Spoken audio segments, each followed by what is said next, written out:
Bienvenue au podcast Vision Dev, où les entrepreneurs, les innovateurs et les créateurs viennent partager avec nous non seulement leurs histoires, mais aussi leur mindset, leur stratégie et les outils qui ont contribué à leur grande réalisation.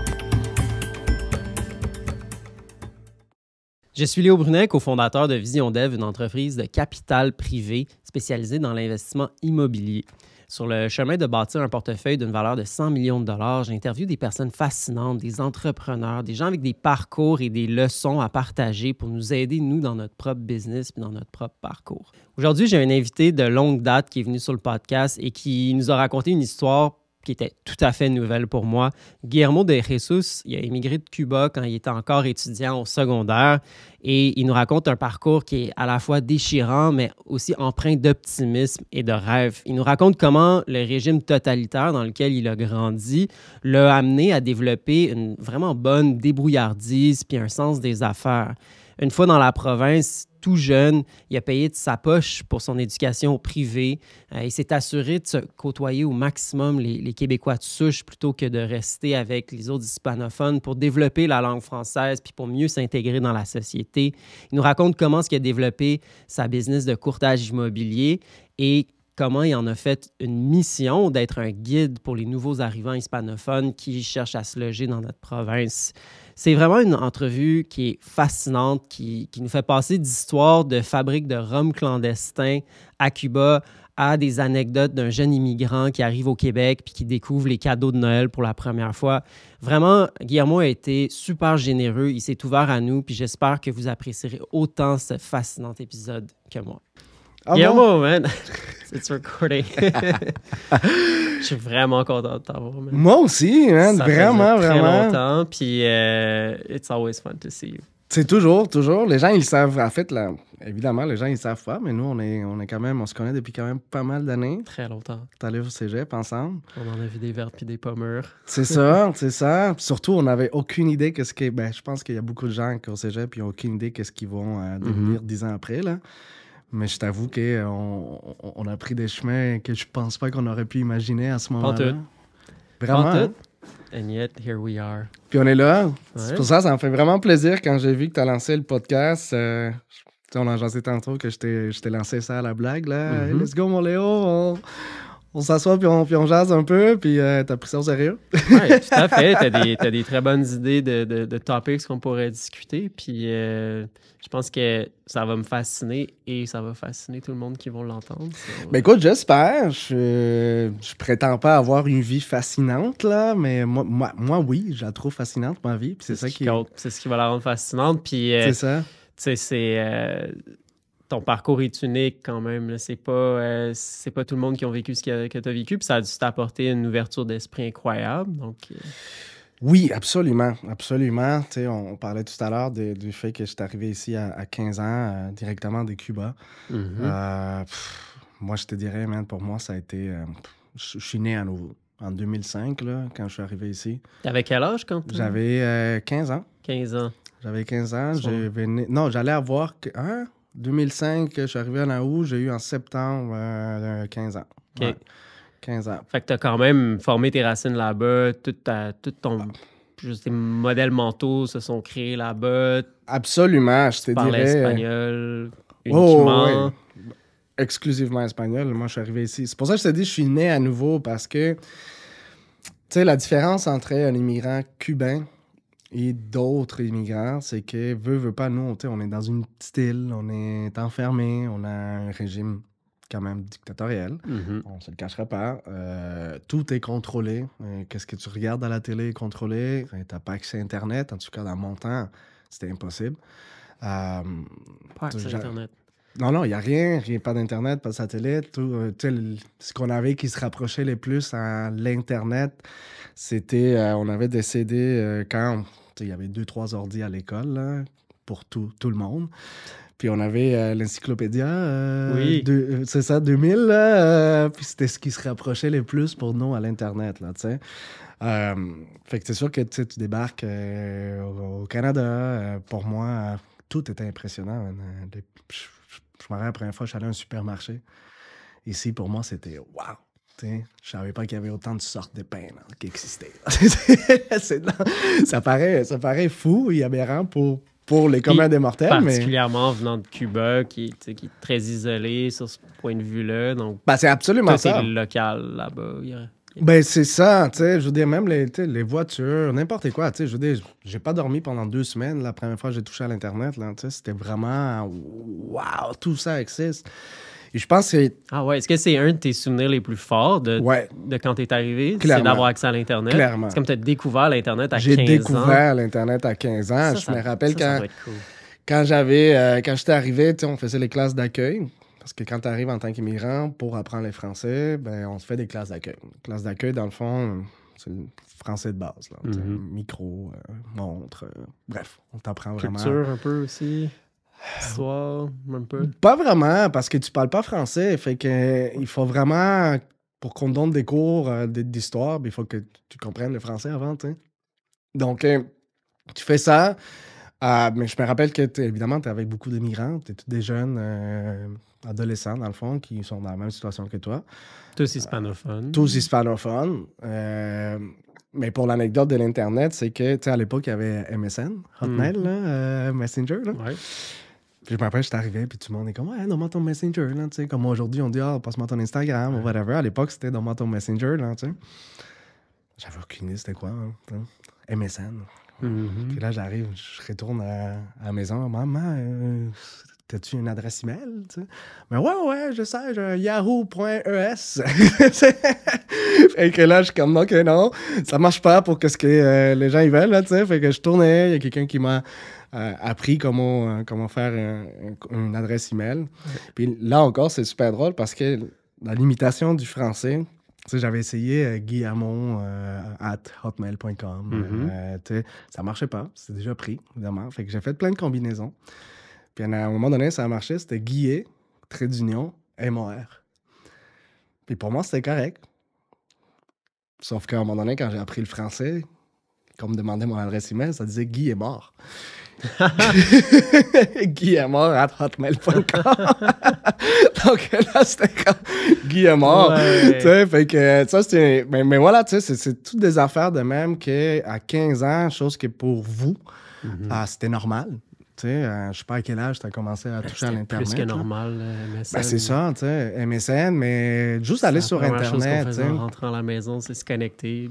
J'en parle avec quelqu'un très récemment, là, puis c'était à quel point c'était... T'sais, on s'était vu toute la journée, mais tu te connectes, puis la première chose que tu demandes, puis quoi de neuf? Quoi de neuf, avec les statuts, tout. Ouais. Mais tu vois, il y avait ça, tu sais, les moyens de communication comme MSN, mais l'Internet en général, la capacité de pouvoir marquer quelque chose puis chercher sur Internet, pour moi, c'était incroyable. T'sais. Puis c'est pour ça que je te dis, j'ai facilement passé 2 semaines de suite là, où je rentrais de l'école, puis j'allais sur Internet fouiller, juste apprendre. Pour un Cubain, comme je t'ai dit, tout est nouveau. Tout, c'est pas seulement la langue, mais l'aspect financier, économique, la culture. Je te dirais que le Québec est très proche de Cuba. Les Québécois ils vont souvent à Cuba. C'est une destination quand même là, qui est très, très populaire, disons, là, pour les Québécois. Fait que j'ai aussi senti que quand je disais que je venais de Cuba, on dirait qu'on m'accueillait plus... du pays des vacances. Ouais, exactement. C'est encore drôle parce que ça m'est arrivé souvent aussi, des gens qui me disent « Ah, mais t'es fou! Genre, t'es venu habiter au Canada alors que ton pays est tellement magnifique. » Je suis comme « Ouais, magnifique dans ton tout inclus. Là. Tu sors d'être là, puis tu vas voir que c'est pas la même affaire. » Comment ça te faisait sentir, ça? Au début, c'était frustrant. De naïveté. Ouais, au début, c'était frustrant parce que, tu sais, on dit justement, tu sais, ces genres de réflexions-là. Ah ouais, je connais Cuba, j'y vais 3-4 fois par année. Mais là, ils sont jamais sortis vraiment de l'hôtel. C'est pas vraiment Cuba, tu sais. Ouais, Cuba, c'est super bien. Quand on parle avec les gens, tu sais, c'est sûr, les employés de l'hôtel, ils peuvent pas vraiment parler, là. Tu sais, c'est une dictature. Les gens, on parlait de marketing tantôt, là, mais c'est une chose que Castro était très bon, c'était en marketing. Lui, là, il était très intelligent, Fidel. Pas son frère, mais Fidel, il était extrêmement intelligent. C'est quelqu'un qui a su pendant autant d'années, dans le fond, donner une image des Cubains à l'extérieur que les gens ne voient pas. La réalité des choses, c'est que c'était juste l'analphabétisme. Sur papier, Cuba a, et ça c'est vrai, on a je pense, les pourcentages les plus bas d'analphabétisme. Il n'y en a même pas, je pense. Ouais. Là, je pense que c'est même 0. Sauf que, je vais dire ça comme ça. Castro, il a appris à lire et écrire à tous les Cubains, mais après, il leur a dit qu'est-ce qu'ils pouvaient lire et qu'est-ce qu'ils pouvaient écrire. Tu vois, donc... c'est un peu ça. Oui, tout le monde sait lire, tout le monde sait écrire, mais après, tu peux pas juste écrire n'importe quoi, tu peux pas juste lire n'importe quoi. T'es limité, t'es vraiment censuré. Mon père, il était photojournaliste à l'époque. J'ai plus vraiment une bonne relation avec mon père. Bon, mon père, il s'était divorcé de ma mère quand j'avais comme 5 ans, là, tu sais. Mais lui, c'est quelqu'un qui a défendu énormément, justement, les régimes et tout. Puis aujourd'hui, il a été complètement abandonné par ce même régime-là. Là, c'est ce genre de choses-là que les Castro se sont assurés, dans le fond, d'avoir un contrôle total sur la population, mais que les gens de l'extérieur ne le voient pas. C'est pour ça que je te dis que Castro, Fidel, était suprêmement intelligent parce que ces gars-là, il a toujours trouvé le moyen d'avoir un sponsoring. Tu sais, quand c'était pas l'Union soviétique, après, il s'est tourné vers les Chinois. Après, il est allé complètement tuer le Venezuela, hein, parce que c'est un peu ça ce qu'il a fait. Jusqu'à temps que, bon, là, il est décédé. Son frère, lui, il n'était pas un gars autant intelligent. C'était plus un gars d'armée. Quand il rentrait au pouvoir, ben, lui, il a compris tout de suite que la stratégie, c'était de prendre la retraite puis mettre quelqu'un d'autre là à la place, puis partir avec tous ces millions. Parce qu'ils sont tous millionnaires. Hein? C'est ça l'affaire. Il y a des vidéos des petits-fils de Castro à Saint-Tropez sur des yachts privés. Les autres, ils vivent la vie de l'extérieur. Ben oui. Eux, ils vivent le capitalisme. C'est juste les Cubains. C'est comme les fameux embargos, là. Tu sais, l'embargo américain, là. Ça, c'était la meilleure chose qui pouvait arriver au Castro. Comment ça? Ouais. Parce que c'était l'excuse parfaite de pourquoi ça marchait pas, leur système. C'est pas le système qui marche pas, c'est les Américains. C'est l'embargo qui nous laisse pas. Et c'est comme ça qu'on nous met ça dans la tête. C'est du brainwashing, hein. Tu sais, nous... dès qu'on commence l'école à 5 ans, primaire, kindergarten, whatever, jusqu'à ce que tu finis, tous les matins, tu chantes l'hymne national. Tu te formes, dans le fond, là, pour rentrer en cours. Tu chantes l'hymne national, puis tu dis « Pionnier pour les communismes ». Si je fais la traduction libre, là. « Pionnier pour les communismes, on sera comme les Che ». On sera? Comme les Che, Che Guevara. Et ça, c'est tous les matins. Tu lis ça. Après, je me rappelle qu'à un moment donné, il y avait toujours des nouvelles affaires pour te brainwasher de même. Puis, tu avais chaque classe, il fallait qu'ils donnent une nouvelle sur les réussites de la révolution qu'ils avaient faites, etc. Ou comment les États-Unis étaient mal, ou mauvais, et Puis c'était toujours comme ça, chaque matin, jusqu'à temps que tu finis tes études. Fait que la haine des États-Unis faisait partie de la propagande? Absolument. Ah oui? Ah oui. Ah oui. L'impérialisme yankee. Et pourtant, je pense que les Cubains aimaient les États-Unis. Ben, c'est-à-dire qu'on est à 90 000 de distance là, de la Floride. Là. Fait que c'était les chemins les plus... Je veux pas dire facile, parce que vraiment pas facile. En fait, il y a des milliers et des milliers de Cubains qui sont malheureusement disparus, morts, en essayant de traverser pour se rendre en Floride.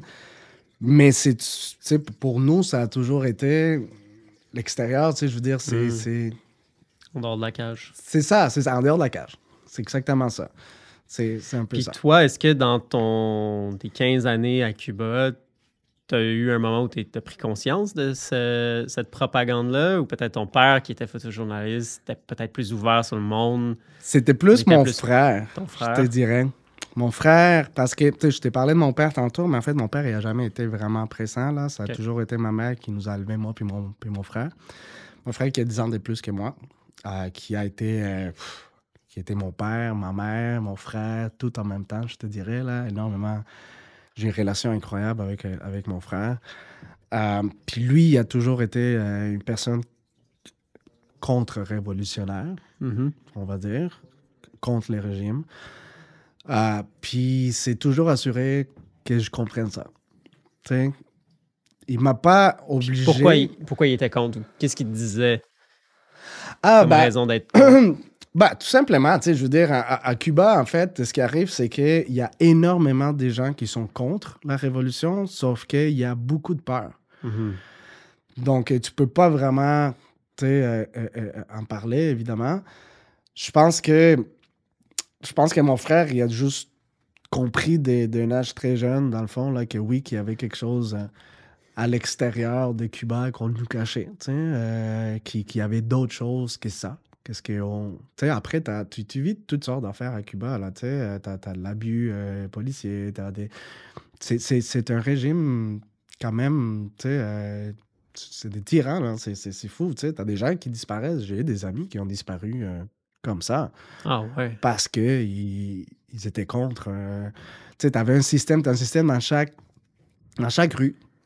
T'as une personne qui fait un peu la garde pour un peu délater. C'est délater la personne qui voit qu'il est un peu déviant, disons. C'est ça. Donc, c'est vraiment comme ça que ça a fonctionné.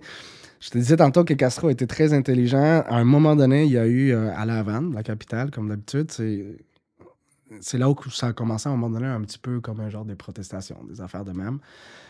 Jamais fort vraiment, parce que c'est ça le problème, c'est qu'à Cuba, il n'y a pas... Les premières choses qu'a fait les Castro, c'est interdire les ports d'armes privés pour s'assurer qu'il n'y ait jamais des milicias, des rébellions, etc. Mais, pour faire l'histoire courte, dans le fond, Castro, quand il a vu ça à l'avance, ce qu'il a fait, c'est qu'il est parti dans les fins fonds des Cubains, chercher des gars, des jeunes, des campagnes qui avaient zéro futur, zéro espoir de quoi que ce soit. Puis il les a ramenés à La Havane. Il les a donné des appartements, puis il leur dit, vous allez être des policiers, maintenant. Donc, eux, ils devaient tout à Castro, qui les a sortis du fin fond. Donc, pour eux, c'est sûr qu'ils allaient défendre la révolution. Puis c'est eux autres qui sont partis donner des coups à gauche et à droite pour, encore une fois, contrôler. Donc, c'est des actions comme ça que lui... manipulateur. Oui. C'est comme ça dit. C'est des actions comme ça qui ont fait en sorte que... Toi, t'avais conscience de ça? Ben, comme je te dis, mon frère, depuis que j'étais très, très jeune, il a toujours fait en sorte que je comprenne ça. Il m'a pas dit tu vas être contre la révolution, mais il me disait regarde, c'est des affaires qui fonctionnent de cette façon-là.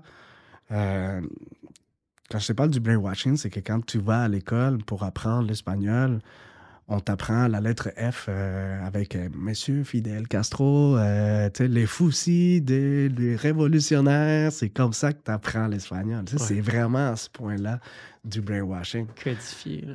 Oh, ouais, c'est constamment. À la télé, tu as trois stations de télé du gouvernement qui sont en train constamment de te mettre la propagande en permanence, puis c'est toujours les Américains, les méchants, puis c'est toujours...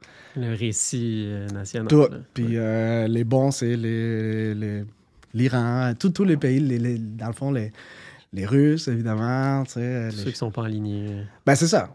C'est comme là, Maduro qui vient de voler les élections. Je sais pas si tu as vu un petit peu, là. T'as pas vu? Non.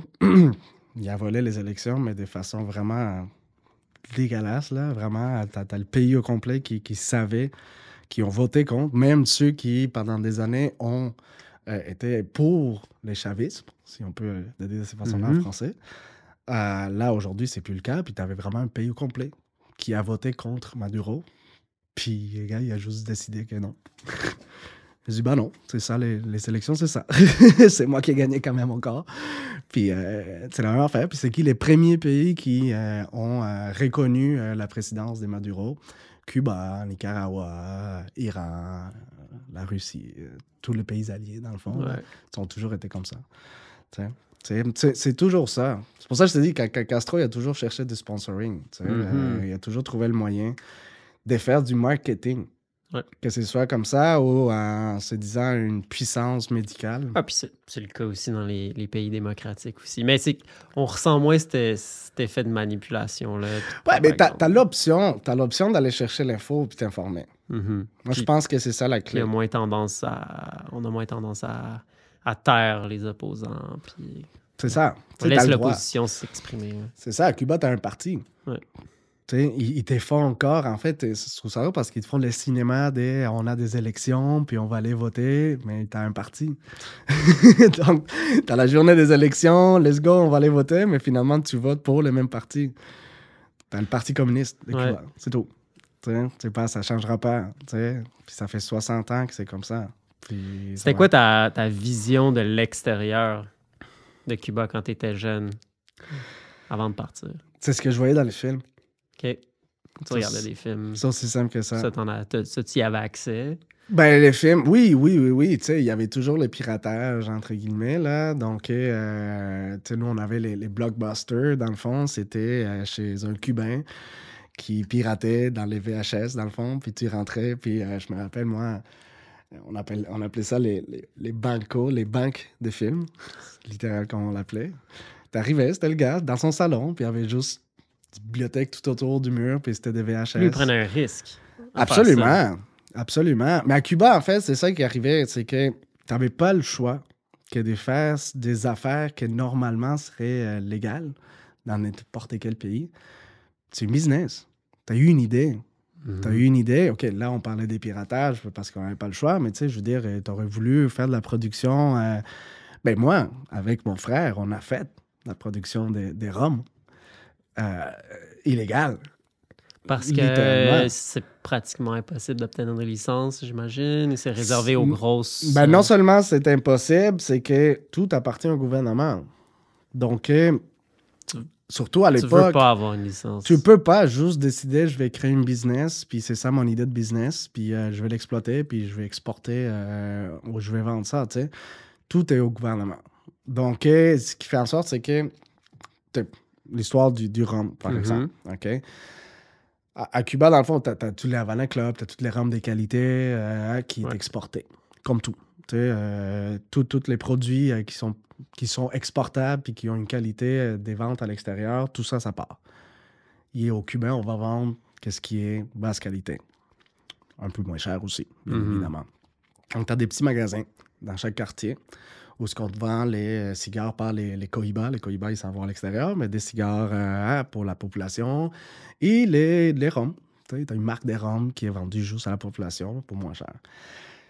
Ce qui arrive, c'est que tout commerce du gouvernement, tu as un manager, mais personne à Cuba est capable de vivre avec les salaires que les gouvernements étaient payés.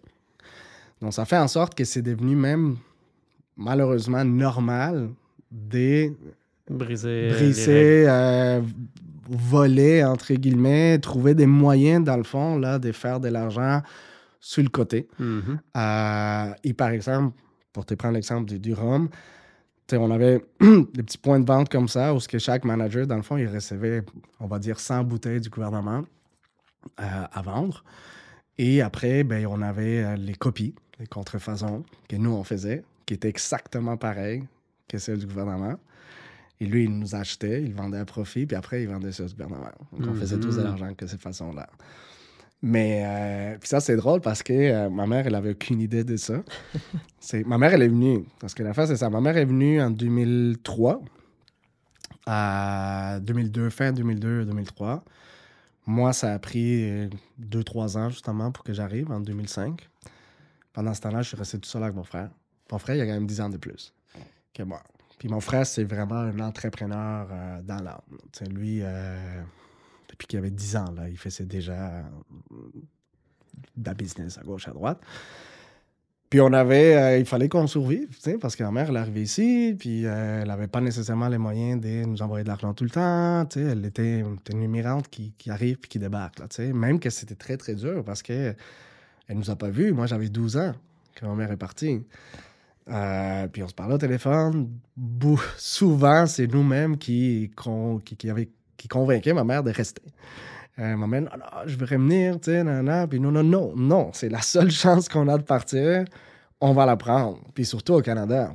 Je te dis, Léo, ça avait été en Afghanistan, on serait quand même parti en Afghanistan, là, tu sais, je veux dire, si tu as une opportunité de sortir de Cuba, tu la prends, peu importe où est-ce que ça va aller. Surtout dans votre famille, ou tu penses que c'est vraiment tout le monde? Ah, c'est généralisé. Tout le monde veut sortir de Cuba. Les communistes les plus fervents aujourd'hui veulent sortir de Cuba. Il y en a beaucoup, en fait, qui restent à défendre les régimes parce que c'est leur seule façon de survie aussi.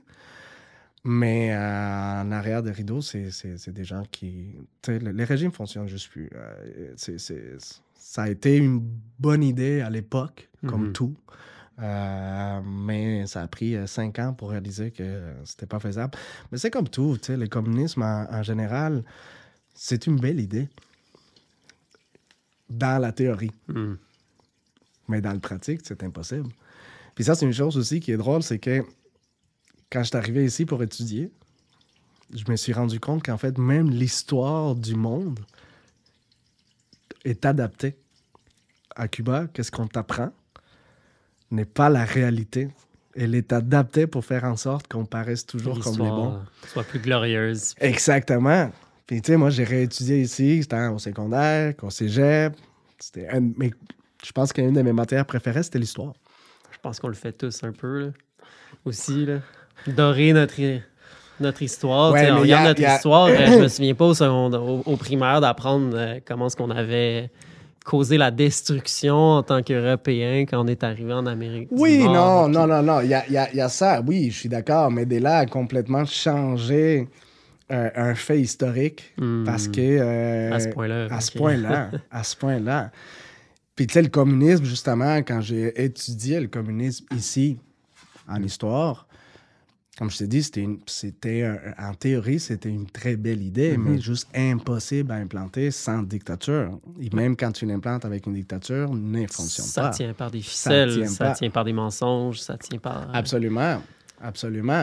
Donc, tu vois, moi, je débarque de Cuba avec tous ces bagages-là en tête, tous ces vécus-là, si tu veux, avec des kids comme vous, mettons. Mais avant d'arriver au Canada, j'aimerais ça connaître un peu le processus. Dans le fond, c'est quand que vous avez pris cette décision-là, que vous voulez quitter le pays, puis comment ça s'est passé? Comment vous avez réussi ce que plein d'autres mondes ne réussissent pas? Oui, en fait, tu vois, ma mère, c'était une femme incroyable. Incroyable. Vraiment, là... c'est quelqu'un que j'admire énormément, puis que, évidemment, puis on dit tout ça peut-être, là, on doit tout à notre mère, mais ma mère, vraiment, la famille de ma mère, elle vient de la campagne, mais vraiment, vraiment deep à Cuba, OK? C'est la seule de la famille qui a pris la décision à 12 ans, quand la révolution a triomphé, quand Castro a pris le pouvoir, il donnait des scholarships.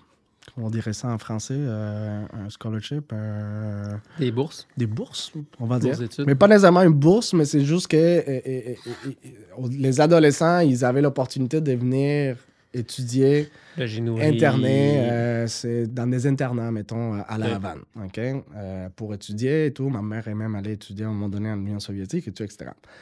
En gros, elle est à 12 ans, elle a pris la décision, puis elle est partie toute seule de la campagne, puis elle est venue habiter toute seule à La Havane. Elle n'est plus jamais retournée. C'est la seule de la famille qui a fait ça. Wow. Elle nous a élevés. Elle a passé par une période où elle était communiste, vraiment, parce que dans les années 70, tout le monde... C'était bien. C'était le communisme théorique. Puis, il étudiait les textes originaux, puis ça fait vraiment du sens. C'est ça. Oui, c'est ça. C'est ce que je te dis. Donc, oui, pendant des années, il y a beaucoup de Cubains qui ont défendu énormément le communisme, jusqu'à temps qu'ils ont commencé à comprendre que ça ne marchait pas, que ce qu'on leur avait vendu était pas possible.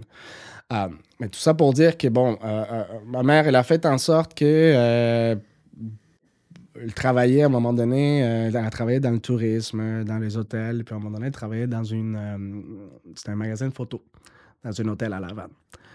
Des Photoshop, on appelait à l'époque, là, pour aller développer tes photos et tout ça. Bon.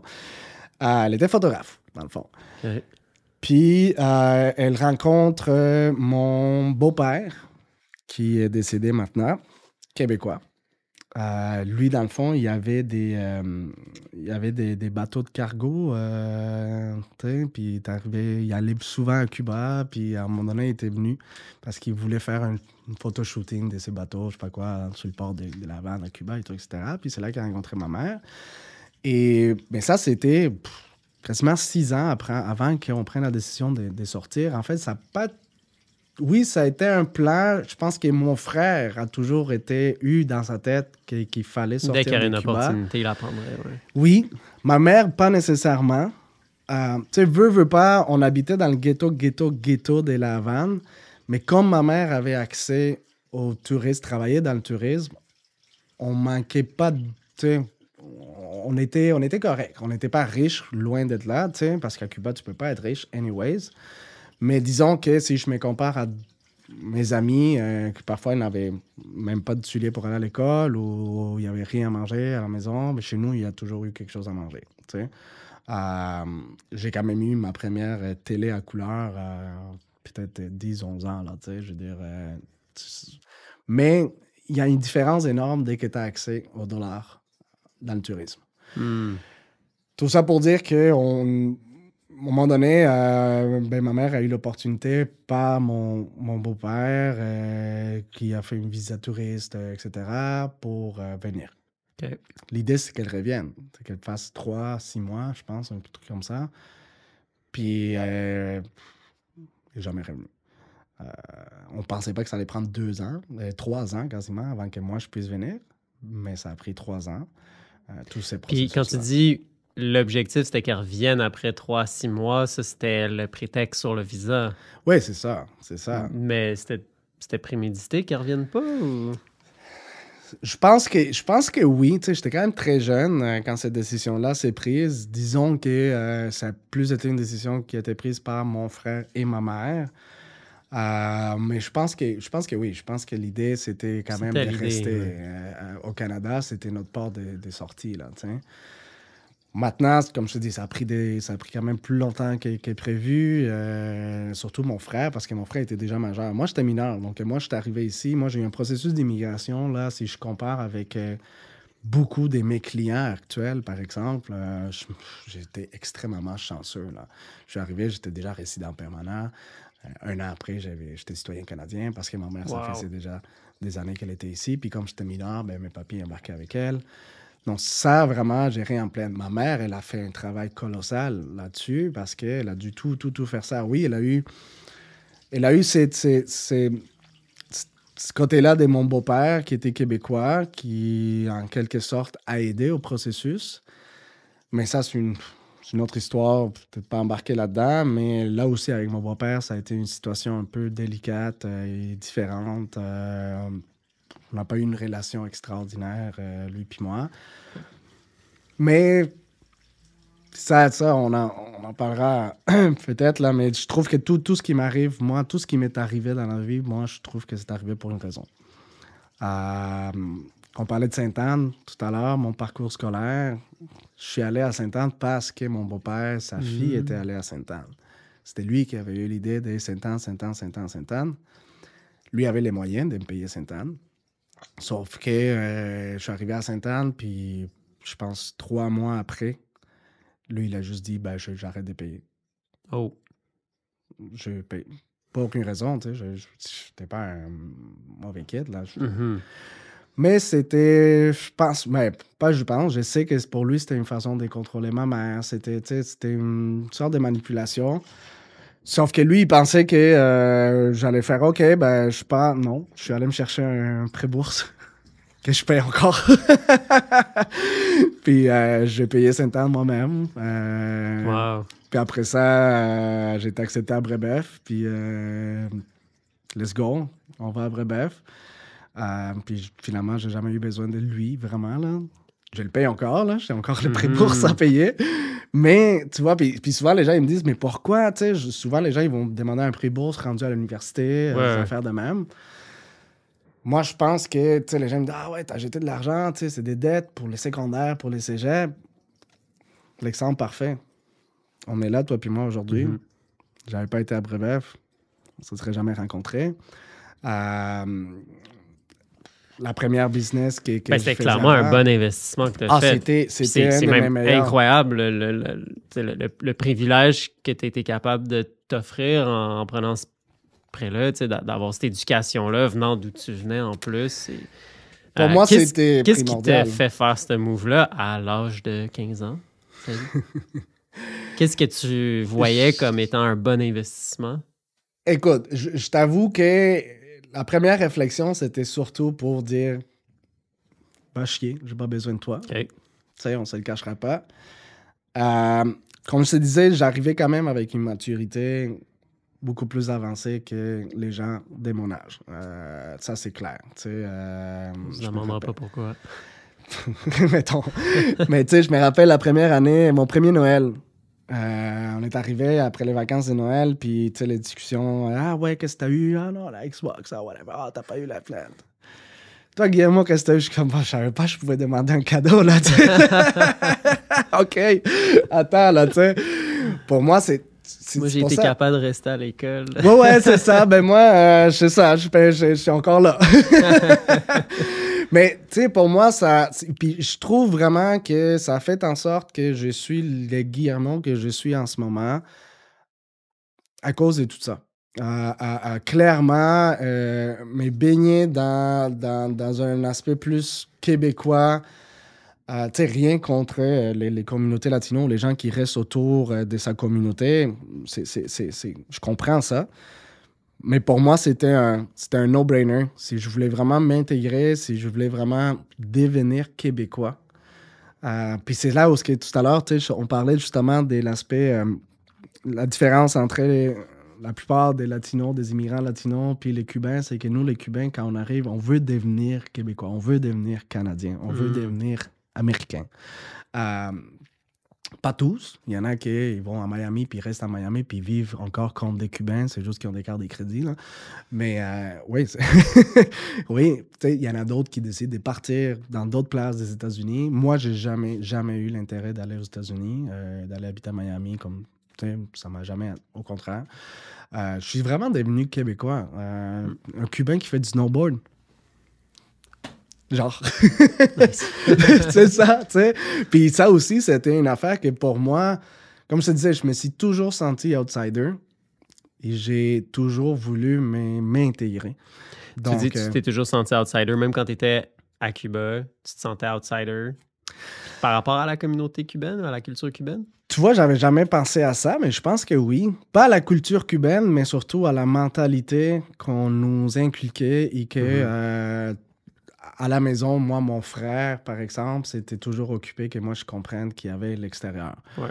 Et que je pouvais pas en parler avec mes amis. T'sais?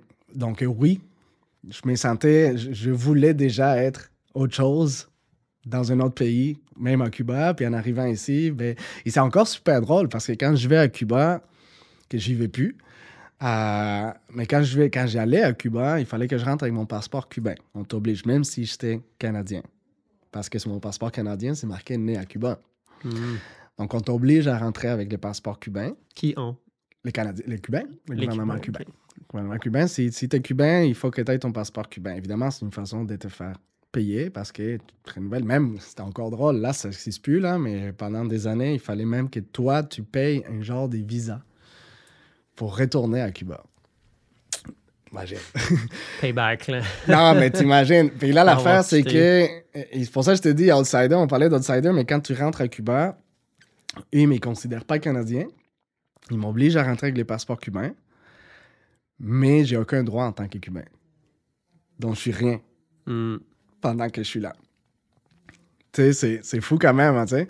C'est quasiment pas surprenant. Là. Ben, c'est ça. Puis, tu sais, t'es quand même traité... Tu sais, quand tu reviens au Canada, toi, tu pars voyager dans le monde, tu reviens au Canada. Je te mets l'exemple de Colombie, par exemple. Quand je vais à Colombie avec ma femme, t'arrives à l'aéroport, puis t'as aux douanes, puis t'as une file VIP passeport colombien, parce que tu rentres chez toi. Puis les étrangers qui font la file, tu sais. Et ça devrait être comme ça partout. C'est normal. Tu rentres chez toi. À Cuba, moi, je suis traité comme de la merde. Et n'importe quel autre touriste, il est glorifié. T'sais. Donc, moi, quand je rentrais à Cuba, les mots d'ordre, c'est on va te faire chier, on va te rendre inconfortable, on va fouiller toutes tes valises, on va vraiment te faire attendre pour rien. On va faire en sorte que ton expérience soit désagréable. Parce que t'es parti. Parce que t'as décidé de... T'es un traître, entre guillemets. Donc, c'est une des raisons de pourquoi moi, je ne vais plus à Cuba. La dernière fois que je suis allé à Cuba, c'est parce que je voulais que ma femme me raconte mon grand-père qui était en fin de vie. Puis, j'ai dit, écoute, regarde, prends une photo visuelle. Moi, je ne reviens plus ici. Parce que c'est pas des vacances, des gens partant. Tu vas là-bas 2 semaines, puis c'est normal. Je me plains pas de ça, mais à un moment donné, oui, tu sais, je veux dire, deux semaines de vacances à Cuba, ça me coûtait plus cher que faire un Eurotrip, là, tu sais. Parce que, puis c'est pas des vacances, encore une fois, c'est des mots de tête, c'est de trouver des solutions, c'est c'est problème après problème et tout, etc. Tu retournes, ça t'a coûté 5000 pièces, puis t'es drainé d'énergie, puis finalement, oh, c'était tellement pas des vacances. Et surtout, moi, après, j'ai compris que chaque voyage que je faisais à Cuba, c'était une façon de financer le régime, en quelque sorte. T'sais. Chaque dollar que je dépense à Cuba, ça va à eux, en fin de compte. Parce que c'est ça qui est drôle, hein, c'est que c'est rendu ça. C'est que là, Cuba, c'est nous. C'est la diaspora cubaine à l'extérieur qui tient l'économie avec l'argent qu'on envoie pour la famille. En ce moment, c'est rendu ça, malheureusement. C'est fou. Ouais. C'est fou, hein? Parce que c'est nous les traites, mais c'est nous qui tient maintenant à Cuba. Donc, c'est une très frustrante situation. Donc, c'est ça. Donc, c'est pour ça que je te dis outsider, oui, là-bas, de cette façon-là, mais en arrivant ici, 100%. Puis après, je suis allé dans des écoles en plus, comme on jasait tantôt, qui étaient l'élite, si tu veux. Et ça, pour moi, ça a été toujours, en fait, plutôt c'est une façon... Quand j'ai commencé à vivre l'expérience de voir comment l'élite canadienne, québécoise, vivait, sans dire que je voulais nécessairement avoir cette vie-là, mais ça m'a fait réaliser que ça existait. Fait que parle-moi de ton arrivée ici, les choses qui t'ont le plus choqué dans ta première année, là, le choc, dans le fond, le choc culturel. Parle-moi de ton expérience. My God, man. Tout. C'est-tu comme dans les films? C'est vraiment exactement comme, tu sais, les films des Eddie Murphy, les princes africains. Oui. Tu vois, tu vois ces films-là, là? Ouais. C'est exactement ça. Tu sais, évidemment, c'est un peu exagéré dans le film, là, mais l'aspect choc culturel où tout est nouveau, les voitures, pour moi, juste une voiture, je me rappelle, j'étais impressionné voiture moderne, oui. Oh, oui, tu sais, je me rappelle une des voitures que j'avais les plus été impressionné, c'était les Intrepid. Puis pour moi, je trouvais ça malade, là. J'étais comme, wow, tu sais. Aujourd'hui, je me dis, waouh, quel char, il était laid. Mais moi aussi, ils m'ont marqué dans mon enfance. C'était des drôles de voitures. C'est ça. Mais tu sais, juste pour te dire, tout était comme ça. Je t'ai parlé tout à l'heure d'un supermarché, un simple Provigo. Pour moi, c'était impressionnant. Tout, absolument tout. L'Internet, la langue, et la façon de fonctionner, la mentalité des jeunes, des mon âge, entre guillemets. Ça, justement, tu avais appris, tu étais probablement beaucoup plus mature, beaucoup plus autonome, beaucoup plus aussi résilient à ton âge que les jeunes qui avaient grandi dans Watt du Québec à ce moment-là. Comment t'as trouvé ça au début? Je te dirais que c'était rough parce que si bien, comme je te disais, je voulais m'intégrer. Donc, je veux pas dire qu'il fallait que je descende à leur niveau. Je veux pas dire ça de même, mais en quelque sorte, parce que sinon, je cadrais pas. Surtout les écoles que tu as fréquentées. C'est ça. C'était quand même des écoles très privilégiées. Puis... Exactement. Oui, clairement. Donc, je pense pas que c'est de la Watt partout au Québec, je retire ce que j'ai dit. Mais l'univers dans lequel tu t'es retrouvé, en tout cas, c'est exactement ça. J'ai appris à faire du snowboard. Pourquoi? Parce que c'est une école qui y avait les moyens d'envoyer une fin de semaine au Mont-Sainte-Anne ses élèves. Là, c'est pas toutes les écoles qui ont les moyens de faire ça. C'est moi-même qui payais mon trip de ski, là. Sauf que ça a fait en sorte, c'est que quand je suis arrivé là, Je me suis dit, il faut que j'apprenne à faire du snow. Tu sais, je veux dire, je suis là, je l'ai payé, faut que ça serve à quelque chose. Pendant que tout le monde voulait faire la fête, en fait, on a eu un choix les soirs. Il y a soit la fête, soit ceux qui veulent continuer à faire du ski des soirs. Puis moi, j'ai fait comme, ben, je vais faire du ski du soir parce que il faut que je fasse, tu sais, que ça... Comptabilise mon Faut que investissement. mon investissement, il faut qu'il fonctionne, là, tu sais. Mais c'est toutes ces choses-là, tu sais, qui m'ont... Comme je te dis, il fallait que oui, je descende à leur niveau parce que, tu sais, je pouvais pas avoir des conversations avec ces As-tu gens-là. des exemples concrets de ces, Ben, ces je t'ai parlé, situations-là? ben, je t'ai parlé tout à l'heure d'exactement Noël. ça à Noël, tu sais. Noël, pour moi, c'est... Tu sais, nous, on n'a pas de Noël, tu sais. On fête les jours de l'an. On a la tradition, oui, de se donner un petit cadeau, mais c'est vraiment, tu sais, tu demandes pas un cadeau, là. C'est si tes parents, ils ont les moyens, ça peut être juste une paire de bas, là, tu sais. N'importe quoi, un petit gun d'eau. En fait, c'est le genre de cadeaux que j'ai eu dans ma vie d'enfance, là. Mais, mais là, de parler avec des jeunes de mon âge, et voir à quel point c'était vraiment genre, je peux demander ça, ou je suis fâché parce que j'ai pas eu ça. Puis j'étais comme, man, tu sais, si tu savais, là, tu sais. Puis c'est tout ça, c'est de voir à quel point j'étais dans un monde, puis j'avais un vécu. Puis t'avais-tu qui un était très dur. jugement là-dessus? Comme, trouvais-tu ça bien, pas bien? Comme, est-ce que tu trouvais ça... Au début, oui. Au début, oui, jusqu'à temps que j'ai compris que c'était normal, puis que c'était ma vie et mon enfance qui n'était pas normale. Tu vois, avant, moi, je pensais que c'était... Donc, ça te frustrait au début de voir ça? Mais ça me frustrait, oui, parce que je me disais justement, tu sais, je veux dire, je trouvais ça un peu, justement, comme ça, quelqu'un qui se plaint parce qu'il n'y a pas eu la Xbox ou parce qu'il n'y a pas eu les derniers NHL, là, qui coûtent 100 pièces ou whatever. Oui, je l'ai trouvé gâté, tu sais, j'étais comme gâté pourri, tu sais, etc.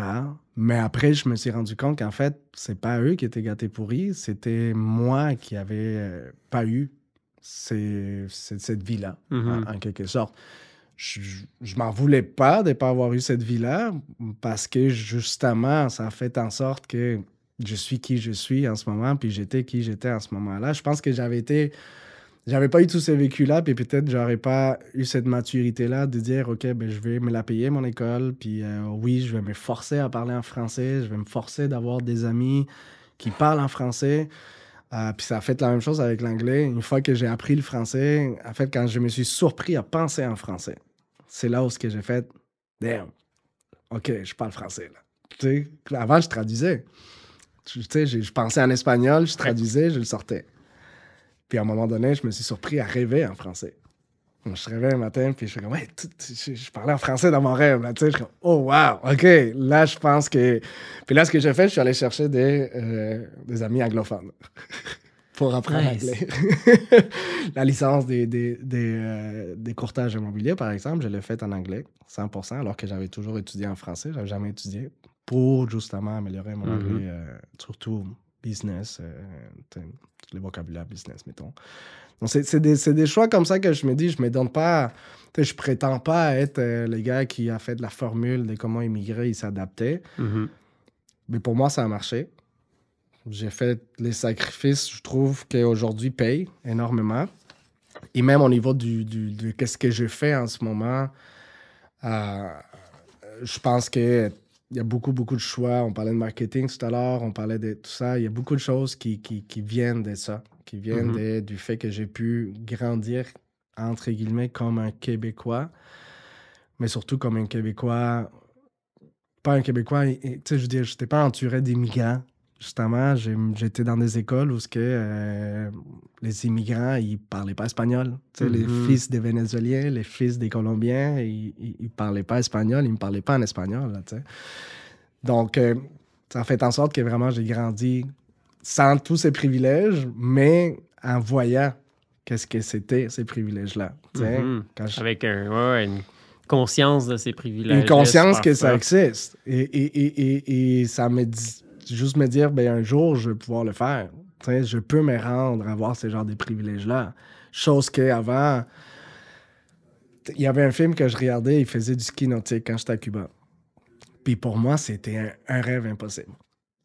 La première fois que je suis embarqué pour faire du wakeboard, Je te le jure, Léo, que j'ai pensé à ces films-là. Puis j'ai fait comme, damn, je suis en train de le faire. Tu sais, c'est des trucs comme ça que pour vous, c'est normal. Tu sais, que tu dis à un moment donné, c'est correct, tu sais, faire du wakeboard, I'm not impressed, tu sais, pour n'importe quel Québécois. Mhm. Pour nous, c'était un rêve inatteignable. Des petits détails comme ça, tu sais. Ouais. Non, mais c'est les immenses privilèges de vivre dans nos sociétés. Là, c'est un peu ça. Puis, tu sais, et mettons, à Brébeuf, tu sais, ce que je t'ai parlé tout à l'heure, l'aventure Immo Square, je sais pas si on en avait parlé, on en a parlé avec Cédric tantôt. C'était un projet que j'ai fait avec 3 de mes amis, des Français. C'est de la technologie pour l'immobilier. Mm-hmm. Et là, je me dis encore, j'avais pas été à Brébeuf, j'aurais jamais eu cette opportunité-là de créer un business. Tu sais, pour moi, tu sais, des fois, je vois que je dois payer ma dette d'étudiant, mais pour moi, c'est pas une dette, c'est 100% un investissement. Puis j'ai beaucoup de gens qui me disent, mais ouais, mais tu sais, les gens, ils font ça à l'université, pas au secondaire. Ben moi, je trouve que c'était primordial pour être qui je suis en ce moment, c'est d'avoir pris ces chemins-là, même si ça m'a coûté plus cher, même si ça m'a coûté que j'ai dû quitter les footballs d'après l'école parce qu'il fallait que j'aille travailler au lieu d'aller m'entraîner au foot ou des affaires de même. Que, encore une fois, je trouve que si je me compare à d'autres immigrants, c'était bien. Mm-hmm. C'était correct. Ouais.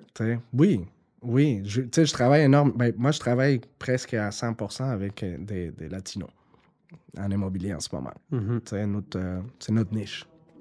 Puis, la business, tu as parti plusieurs business, ça a l'air d'avoir quand même fait partie de ta vie, toute ta vie. Je vendais du rhum à 12 ans. Est-ce que, tu sais, je pense que tu n'as jamais eu une job, comme une vraie job, tu as tout le temps eu tes business, right? Non. Tu as eu des jobs? Ben oui, j'étais gérant de Jean Coutu quand je faisais ma licence à l'immobilier. Ouais, 100%. J'ai fait ma première job, c'était un sushi shop à l'île des Sœurs. C'était vraiment ma première job. Ouais, non, mais je parle plus des jobs de carrière. OK, job des carrières. Ben, non, c'est vrai. C'était tes business? Ça a été, parce que oui, tu sais, mettons, Immo Square, j'étais quand même associé, on était 4 associés, donc oui, c'était quand même un business. Non, c'est vrai. Ta mère, elle travaillait dans un Photoshop. Ton père était photojournaliste. Mm-hmm. Dans ta famille, t'avais-tu des entrepreneurs? T'as-tu des exemples? Ton frère? Mon frère, ça a toujours été... lui, vraiment... en fait, lui, justement, par la haine qu'il avait envers le régime, il a dit « Je ne vais jamais être un salarié à Cuba ». Donc, il a toujours autonome. Toujours trouvé la façon. Les problèmes, c'est que... Fait que c'est lui qui a planté la graine de l'entrepreneuriat. 100%.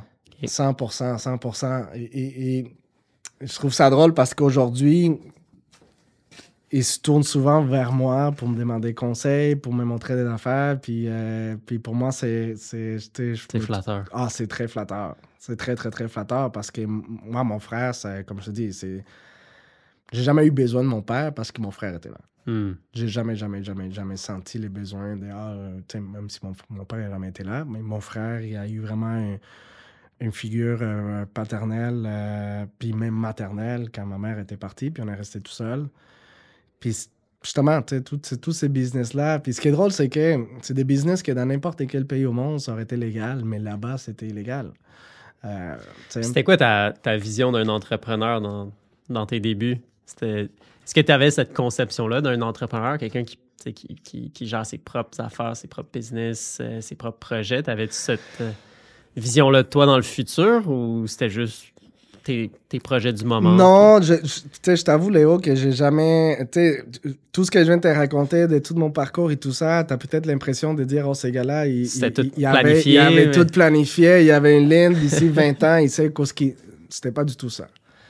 Moi, j'y allais vraiment... À ce moment-là, comme je t'ai dit, ma priorité, c'était de m'intégrer. Mm-hmm. C'était de ne plus me sentir un outsider, de vraiment être capable de me sentir québécois, de me sentir vraiment canadien, de ne pas me sentir comme un immigrant, justement. Tu sais, je vais toujours être cubain, mes racines cubaines vont toujours être là. Ma femme me fait réaliser souvent ça. Elle me dit, oh, vous, les Cubains, vous êtes les moins patriotiques des Latinos. Oui. Oui, on est toujours cubain, on adore. J'adore Cuba. J'adore mon pays, j'adore mon peuple cubain, les Cubains, la culture. C'est le régime. C'est le régime. Probablement. Mais le régime te fait en sorte que, comme je te dis, tu tournes les dos parce que ça t'a une vie tellement... T'as été opprimé pendant tellement des années que quand tu arrives dans un pays comme ça, si tu regardes vraiment la plupart des Cubains ici au Canada, c'est eux qui vont le plus s'adapter, les plus rapidement, les plus facilement. J'ai des clients cubains aujourd'hui qui, ça fait 10 ans qu'ils sont là, puis ils parlent un français parfaitement, puis ils vivent comme un Québécois. Je me tourne des fois, je vois d'autres cultures, puis eux autres, leur télé, c'est toujours la télé de la Colombie, du Mexique. Ils habitent à Laval, là, tu sais. Donc, un Cubain, c'est très rare qu'il va faire ça. Un Cubain, quand il arrive ici, il écoute TVA Nouvelles. Il coupe la corde. Ah ouais, il coupe la corde, vraiment, parce qu'on a... Tu sais, je vais n'importe où dans le monde, là, on s'entend, je vais pas appeler l'ambassade cubaine, là. Si j'ai un problème, là. Je suis Canadien, moi. Peu importe où ce que je vais aller. Puis en plus, j'ai eu les privilèges d'émigrer dans un qui selon moi, est un des meilleurs pays au monde. Comme je dis, on aurait pu ça peut être Afghanistan, on serait parti en Afghanistan, là, mais on a été extrêmement chanceux d'avoir une opportunité au Québec. Puis là, il y a l'aspect aussi Québec, francophone. Moi, je trouve que c'était moi un privilège de pouvoir parler français, anglais, espagnol aujourd'hui. Je serais parti à Toronto, je parlais juste anglais, espagnol. Ça, les gens, ils le voient pas, je pense. Il y a beaucoup de gens qui réalisent pas ces privilèges qu'on a ici au Québec de parler le français. Ça crée une culture extrêmement riche. Là. C'est fou. Toutes les cultures bilingues dans le monde, incroyable. C'est tout le temps très riche parce que c'est deux cultures qui vivent fortement en même temps. C'est incroyable. C'est incroyable. Puis, tu vois, l'aspect de mon beau-père qui est décédé, lui était très... c'était vraiment un Québécois séparatiste. Okay. Ouais. Et je pense que lui, il m'a un peu... pas inculqué ça, mais mettons, oui, c'est un peu de lui... Il t'a donné l'amour du Québec. Il m'a donné l'amour du Québec. C'était l'amour du français. Et je trouve que c'est vraiment quelque chose d'important qu'on garde au Québec.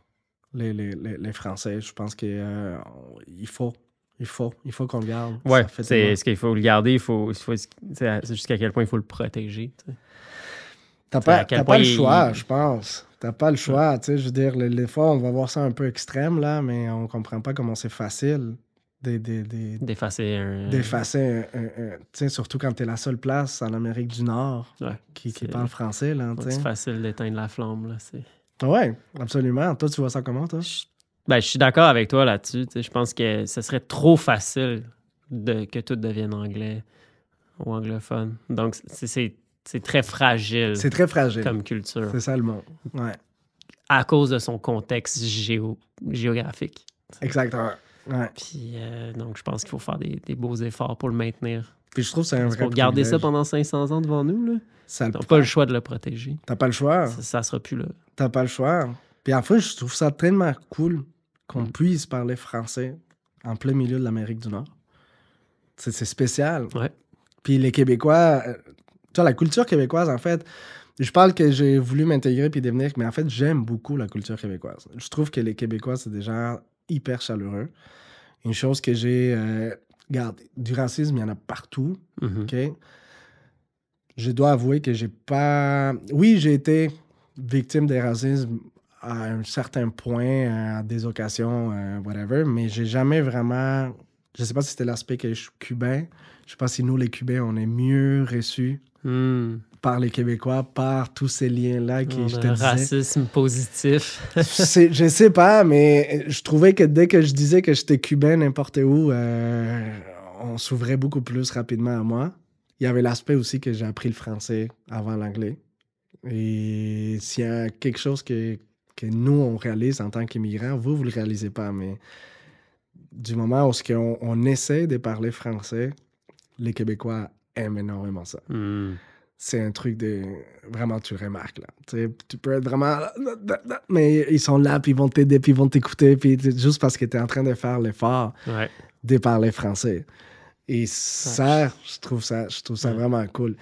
Je me suis déjà fait regarder croche parce que je parlais anglais, par contre. À l'inverse. ça m'est arrivé souvent. Je parle au téléphone en anglais, puis après, je parle fort au téléphone aussi. Tout latino qui se respecte, il crie au téléphone. on dirait que si on crie pas au téléphone, on dirait que le message, il passe pas pour nous. Oui, ça, c'est... on réalise pas, mais oui, on parle très fort au téléphone. C'est peut-être parce que la communication était tellement mauvaise à Cuba qu'on crie. Je pensais à autre chose. non, c'est ça. Mais non, ça fait en sorte. Puis comme je t'ai dit, tu sais, l'aspect d'avoir grandi comme Québécois aujourd'hui dans ma carrière des courtiers immobiliers spécialisés dans les marchés latinos, dans les immigrants, entre guillemets, me donne un avantage incroyable. Parce que, veux pas, l'immigrant qui arrive, qui veut avoir un service en espagnol, il l'a avec moi, mais en plus, c'est presque un Québécois, entre guillemets. C'est quelqu'un qui, ça fait 20 ans qu'il est là, qui a grandi comme un Québécois, qui connaît la culture, qui connaît comment fonctionne, en quelque sorte, la société québécoise. Donc, c'est un double avantage. Là, c'est pas juste que je parle espagnol, c'est que T'es un guide en même temps. Je suis un guide en même temps, puis j'ai passé aussi par là. Puis, bon... Je pense qu'on allait se rendre à ce point-là de parler justement des ouais, parle-moi de ta business. Donc, t'es courtier immobilier depuis combien d'années? En fait, j'ai eu ma licence en 2014. 2014? Wow. Okay. Ouais. Ça fait 10 ans. Puis, tu sais, on disait tout à l'heure que tu quoi le pourcentage des courtiers qui passent leur 5e année avec leur licence encore? Là? Je pense que c'est... Ben, tu sais, c'est encore drôle. C'est encore drôle, mais tu vois, j'étais à Brébeuf. Non, j'étais pas à Brébeuf, c'est pas vrai. J'étais rendu à l'UQAM. J'avais un petit appart à Saint-Édouard-Montpetit quand j'allais à l'UQAM. Et tu sais, j'étais en train d'étudier justement Business Administration puis Marketing à l'UQAM.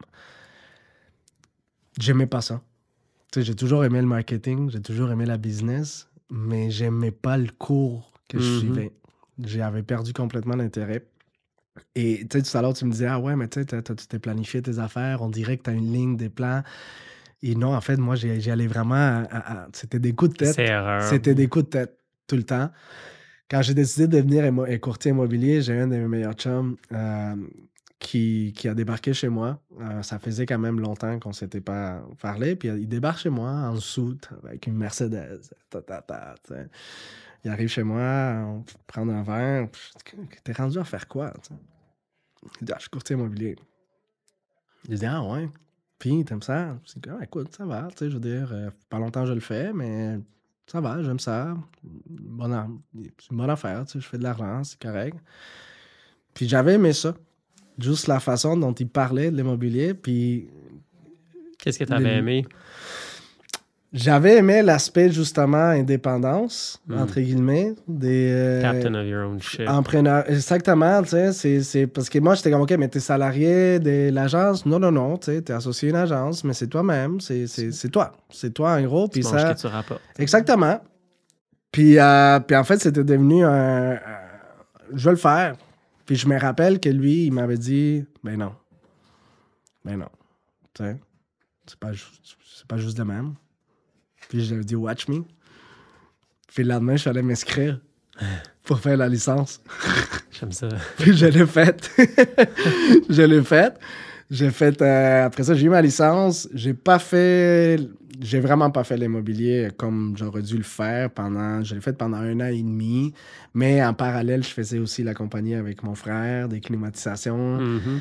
L'immobilier, c'est quelque chose qu'il faut que tu le fasses en temps plein. Ça peut pas être un sidekick, là. Un gros grind pour les premières années. C'est ça. Les premières années, là, il faut vraiment que tu sois solide. Évidemment, financièrement, je l'étais pas. J'avais pas les moyens d'être 100% à l'immobilier. Ce qui a fait en sorte que je faisais aussi la climatisation avec mon frère. Donc, j'ai fait peut-être 4-5 transactions là, dans 1 an et demi, 2 ans. OK. J'ai compris que ça pouvait être payant. Mais malheureusement, je sais pas pourquoi, à ce moment-là, j'ai pas eu de déclic de let's go, je vais le faire à 100%. Tu sais. Mhm. Il y a plutôt cette opportunité-là, comme je te dis, de faire Imo Square, qui était la compagnie que j'ai faite avec la famille Hachine, par exemple. Puis j'ai créé ça. On a fait ça. Ça a super bien été. C'était une super belle aventure. C'était vraiment un C'est business start-up. de mailing, de On publi-postage? faisait, en fait, on avait une technologie pour traiter les données centristes. OK. C'est surtout ça. Tu sais. Cédric, il me dit, ah, mais tu peux voler les... Non, non, non. Il y a une entente, achète. En quelque sorte, tu payes Centris pour avoir accès à tes données. C'était pour les expirer? C'était pour les... On prenait... En fait, ce qu'on faisait, c'est qu'on prenait ces datas-là, puis on l'envoyait vers différents types de technologies. On a surtout créé des marketplaces pour les agences. Donc, il y avait Publimax, il y avait Viamag, il y avait pour Via Capital. Tes parents, ils doivent savoir c'est quoi. Il y a Sotomag, etc., etc. Et là-dedans, dans le fond, les courtiers se connectaient à ces marketplaces-là, puis à partir de là, il y avait des outils pour faire du marketing. Il y avait le publi-postage. Publi-postage, ça a été vraiment, je pense, les centres de la compagnie parce qu'on a vraiment créé une technologie qui a... Donc, toujours dans le but d'aider les courtiers 100%. à trouver des clients qui veulent vendre leur maison. C'était un gros ça. Puis tu vois, en faisant ça, j'ai énormément appris du marketing immobilier. Comme tu disais, il n'y a rien qui arrive pour rien. Rien qui arrive pour rien. Rien qui arrive pour rien. Et ça a fait en sorte que, tu sais, à un moment donné, Dianette, ma femme, elle rentre en immobilier. C'était pendant la pandémie en 2020. Je me rappelle, elle a eu sa licence en courtage. Et on était en train de célébrer. Ah ouais, tu sais, puis 2 semaines après, COVID, fermeture partout, l'enfer. T'es comme shit, OK, on fait quoi? Moi, j'étais encore à Imo Square. Donc, tu sais, cet aspect-là d'Imo Square, ça n'a pas été affecté par la COVID parce qu'au contraire, je te dirais même que ça a boosté la business parce que nous, on avait les solutions digitales, on avait les solutions, les publi-postages, justement, toutes ces affaires-là. Mais moi, j'ai commencé à être. Je sais pas, je manquais de challenge. Je trouvais que, justement, puis l'immobilier, je voyais. T'avais envie d'appliquer toutes les techniques de marketing j'avais envie que tu venais d'appliquer d'apprendre tout à ça. ta business. C'est sûr qu'il y a eu une énorme influence des Dianettes là-dedans. Chose qu'aujourd'hui, je vais jamais lui remercier assez, je trouve, là. Influence à me lancer encore dans plein, l'immobilier. Ouais. Je me rappelle qu'elle me disait tout le temps, elle me disait, c'est cool, c'est bien, les projets, je sais que tu aimes ça, mais elle me disait, je trouve que tu as un talent incroyable, puis que tu as fait ce que tu avais à faire, disons, là, à Imo Square, mais tu as vraiment quelque chose que tu es en train de waste, entre guillemets, là, tu sais. Puis ça faisait du sens parce elle commençait en immobilier aussi. Donc, c'était 1 + 1 = 2. Là, on let's go, on se met ensemble, on se lance ensemble. Ça facilitait tout aussi, la gestion de notre temps et tout, etc. parce qu'on travaillait ensemble. Est-ce que c'est à ce moment-là que la décision de se concentrer sur la communauté hispanophone est Pas arrivée? encore. Non? Okay. Non, en fait, parce que tu vois, comme j'étais, entre guillemets, tellement québécois, cubacois, comme dit ma cubacois. T'es pas cubain, t'es cubacois, elle m'a dit.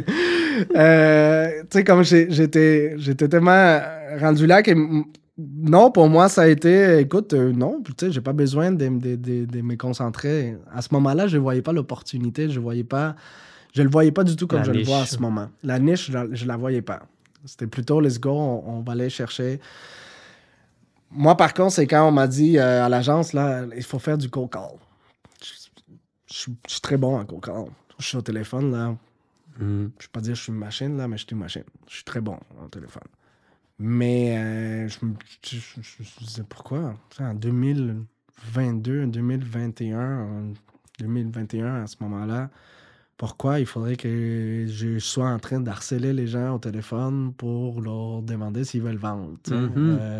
Comment je fais pour que la personne qui m'appelle, elle ait déjà entre guillemets, choisi qu'elle veut. Elle a déjà pris la décision qu'elle veut vendre, elle a juste besoin de la personne pour ce service-là. Et, tu sais, là, j'ai fait de l'analyse avec Dianette. On a dit, OK, Dianette, elle a, oui, toujours eu cette idée-là de se concentrer dans l'espagnol. Pour elle, c'est plus facile aussi de communiquer en espagnol. Elle parle très, très bien français. Chérie, tu parles très, très bien français. Je sais que tu le crois pas, mais tu es extrêmement bonne en français. Mais là, elle pense pas qu'elle est très bonne en français. Tu l'écouterais, puis tu te dirais, ben voyons, tu parles français presque comme moi, là, honnêtement. Mais oui, elle a toujours eu un petit complexe par rapport à son accent en français. Donc, pour elle, oui, c'était travailler avec les hispanophones. Mais elle me disait, mais toi, t'as pas besoin de ça. Let's go, vas-y en français, vas-y avec les Québécois.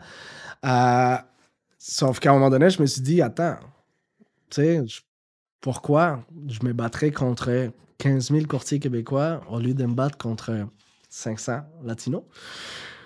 Right? Tu sais, pour moi, c'était OK, mais attends, il y a quelque chose là. Tu sais. Après, je suis allé chercher tu sais, je cherchais des latinos, des courtiers latinos qui communiquaient vraiment, qui vraiment s'est concentraient. Puis il n'y en avait pas beaucoup. Puis ceux qui en avaient, je trouvais que c'était pas top. Tu sais. Je veux dire, je me disais, ouais, il y a vraiment quelque chose à faire là. Après, ça, tu sais, je peux comprendre, comme je te disais tout à l'heure, je pense que les immigrants latinos qu'on a aujourd'hui, moi-même, j'étais un immigrant de l'époque, là, ma famille, tu sais. Mais je trouve qu'aujourd'hui, par exemple, les Vénézuéliens. Je te prends un exemple des Vénézuéliens. On a la crise humanitaire au Venezuela, où là, il y a des Vénézuéliens partout dans le monde. Par contre, tu vois les Vénézuéliens qui se rendent jusqu'au Canada, dans le fond, pour la grande majorité, c'est des gens extrêmement éduqués. C'est des gens qui avaient des sous au Venezuela et que justement, ils décident de monter jusqu'au Canada alors que c'est extrêmement plus difficile d'immigrer au Canada parce qu'ici, tu n'as pas le choix, il faut que tu apprennes le français. Tu n'as pas le choix, il faut que tu fasses des études. Tu comprends? Mais la qualité de vie, ça, c'est des expériences qui me disent mes clients. J'ai une famille vénézuélienne, dans le fond, ils ont habité pendant 5 ans aux États-Unis. Le gars, il n'a jamais appris l'anglais. Pas besoin. J'ai jamais eu besoin. J'ai travaillé, j'étais électricien, puis j'ai 100% travaillé en espagnol tout le temps. C'est très facile. Tu arrives aux États-Unis, très facile. On va mettre ça vraiment entre des gros guillemets, là. Mais comparativement à rentrer au Canada, à immigrer au Canada, justement, il faut que tu refasses tes études, il y a l'aspect de la langue et tout ça, sauf que tu te rends compte qu'une fois que tu fais tous ces sacrifices-là, ça paye. Ça paye vraiment. De quelle façon est-ce que ça paye? Ben, si tu compares aux États-Unis, comme je te dis, OK, tu vas avoir une limite. Tu vas peut-être commencer à travailler plus rapidement qu'ici parce que tu n'auras pas besoin d'apprendre le français ou l'anglais pour travailler puis commencer à produire. Mais ton plafond est plus bas. Alors qu'ici, tu sais que si tu te mets à étudier, que si tu apprends le français, que tu apprends l'anglais, il y a des opportunités. Il y a des opportunités de grandir. Oui, voilà. La qualité de vie aussi.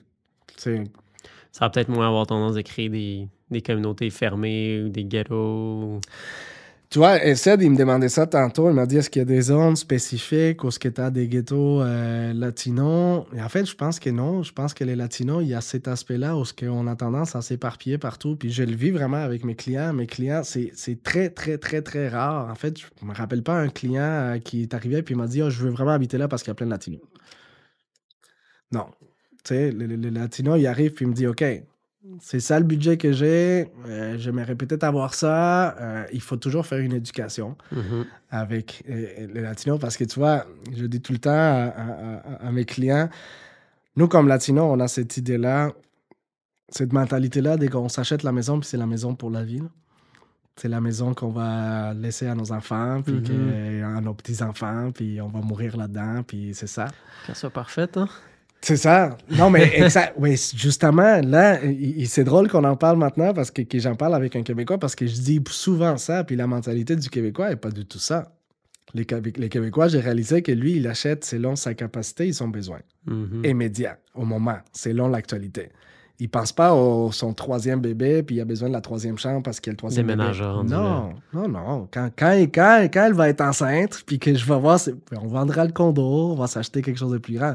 C'est encore drôle parce que c'est un cycle qui est assez comique, puis que le latino qui débarque, comme il n'y a pas cette mentalité-là, ne peut pas comprendre ça. Qu'on peut pas se permettre la grosse maison pour la famille tout de suite. Mais c'est un peu ça. Mais c'est un peu ça. Mais tu sais, mais dans nos pays, c'est comme ça. Tu sais, quand tu t'achètes la maison, c'est la maison. Après, tu sais, c'est différent aussi, les constructions. Tu sais, les Colombiens, par exemple, ils ont l'habitude d'avoir une salle de bain par chambre. Fait que quand ils débarquent ici, puis que je leur dis, j'ai une petite salle d'eau. Quoi? Tu sais, ouais, t'as une salle de bain, puis la salle d'eau, tu sais. Non, mais attends, tu sais, on est 5 dans la famille. Je suis comme, ben, c'est en masse. Pour eux, c'est choquant. Donc, tu sais, c'est des cultures complètement différentes, mais les Québécois n'ont pas cette mentalité-là. Le Québécois, lui, il va s'acheter dès qu'il peut. Dès qu'il a la capacité de s'acheter, même si c'est un petit condo, là, parce qu'il veut arrêter de payer un loyer, il va le faire. Quand il va avoir un bébé, ben là, il va s'acheter la chambre supplémentaire. Mais c'est le marché québécois qui te permet ça aussi. Ici, tu as une valorisation qui est presque assurée, là, entre guillemets. C'est un investissement. Ben oui. Quand tu achètes ici, tu achètes pas mal certain que tu vas pas perdre d'argent si tu arrives à acheter. On est d'accord, tu es là-dedans aussi. Ouais. Donc, ça fait en sorte que le Québécois, à peu près aux 5 ans, en moyenne, il va changer de maison. C'est vrai? C'est la standard? Ouais. Parce que c'est long, comme je te dis, c'est selon le besoin. Puis c'est encore drôle parce que t'arrives, tu t'agrandis à fur et à mesure que la famille s'agrandit. Après, tu finis avec de la grosse baraque, mais tes enfants à 18 ans... Ils partent tranquillement. Ouais. Ils sont partis. J'ai des clients en ce moment, j'ai une situation exactement comme ça en ce moment. Une maison qu'on a à vendre à Granby. C'est exactement ça. Ses parents, ils ont construit la maison vraiment pour ses enfants. Tu vois vraiment que tout a été pensé pour que ses enfants soient bien, soient confortables. C'est une très, très grosse baraque. Mais aujourd'hui, les enfants sont partis, puis ils se sont retrouvés avec l'énorme maison. Donc là, ils veulent vendre pour s'acheter quelque chose de plus petit. Mais j'ai eu beaucoup de clients que c'est comme ça. Par contre, ça marche bien parce que rendu là, souvent, ben, ils ont presque payé l'hypothèque au complet. Donc, ils vont vendre. Puis c'est leur retraite, en quelque sorte.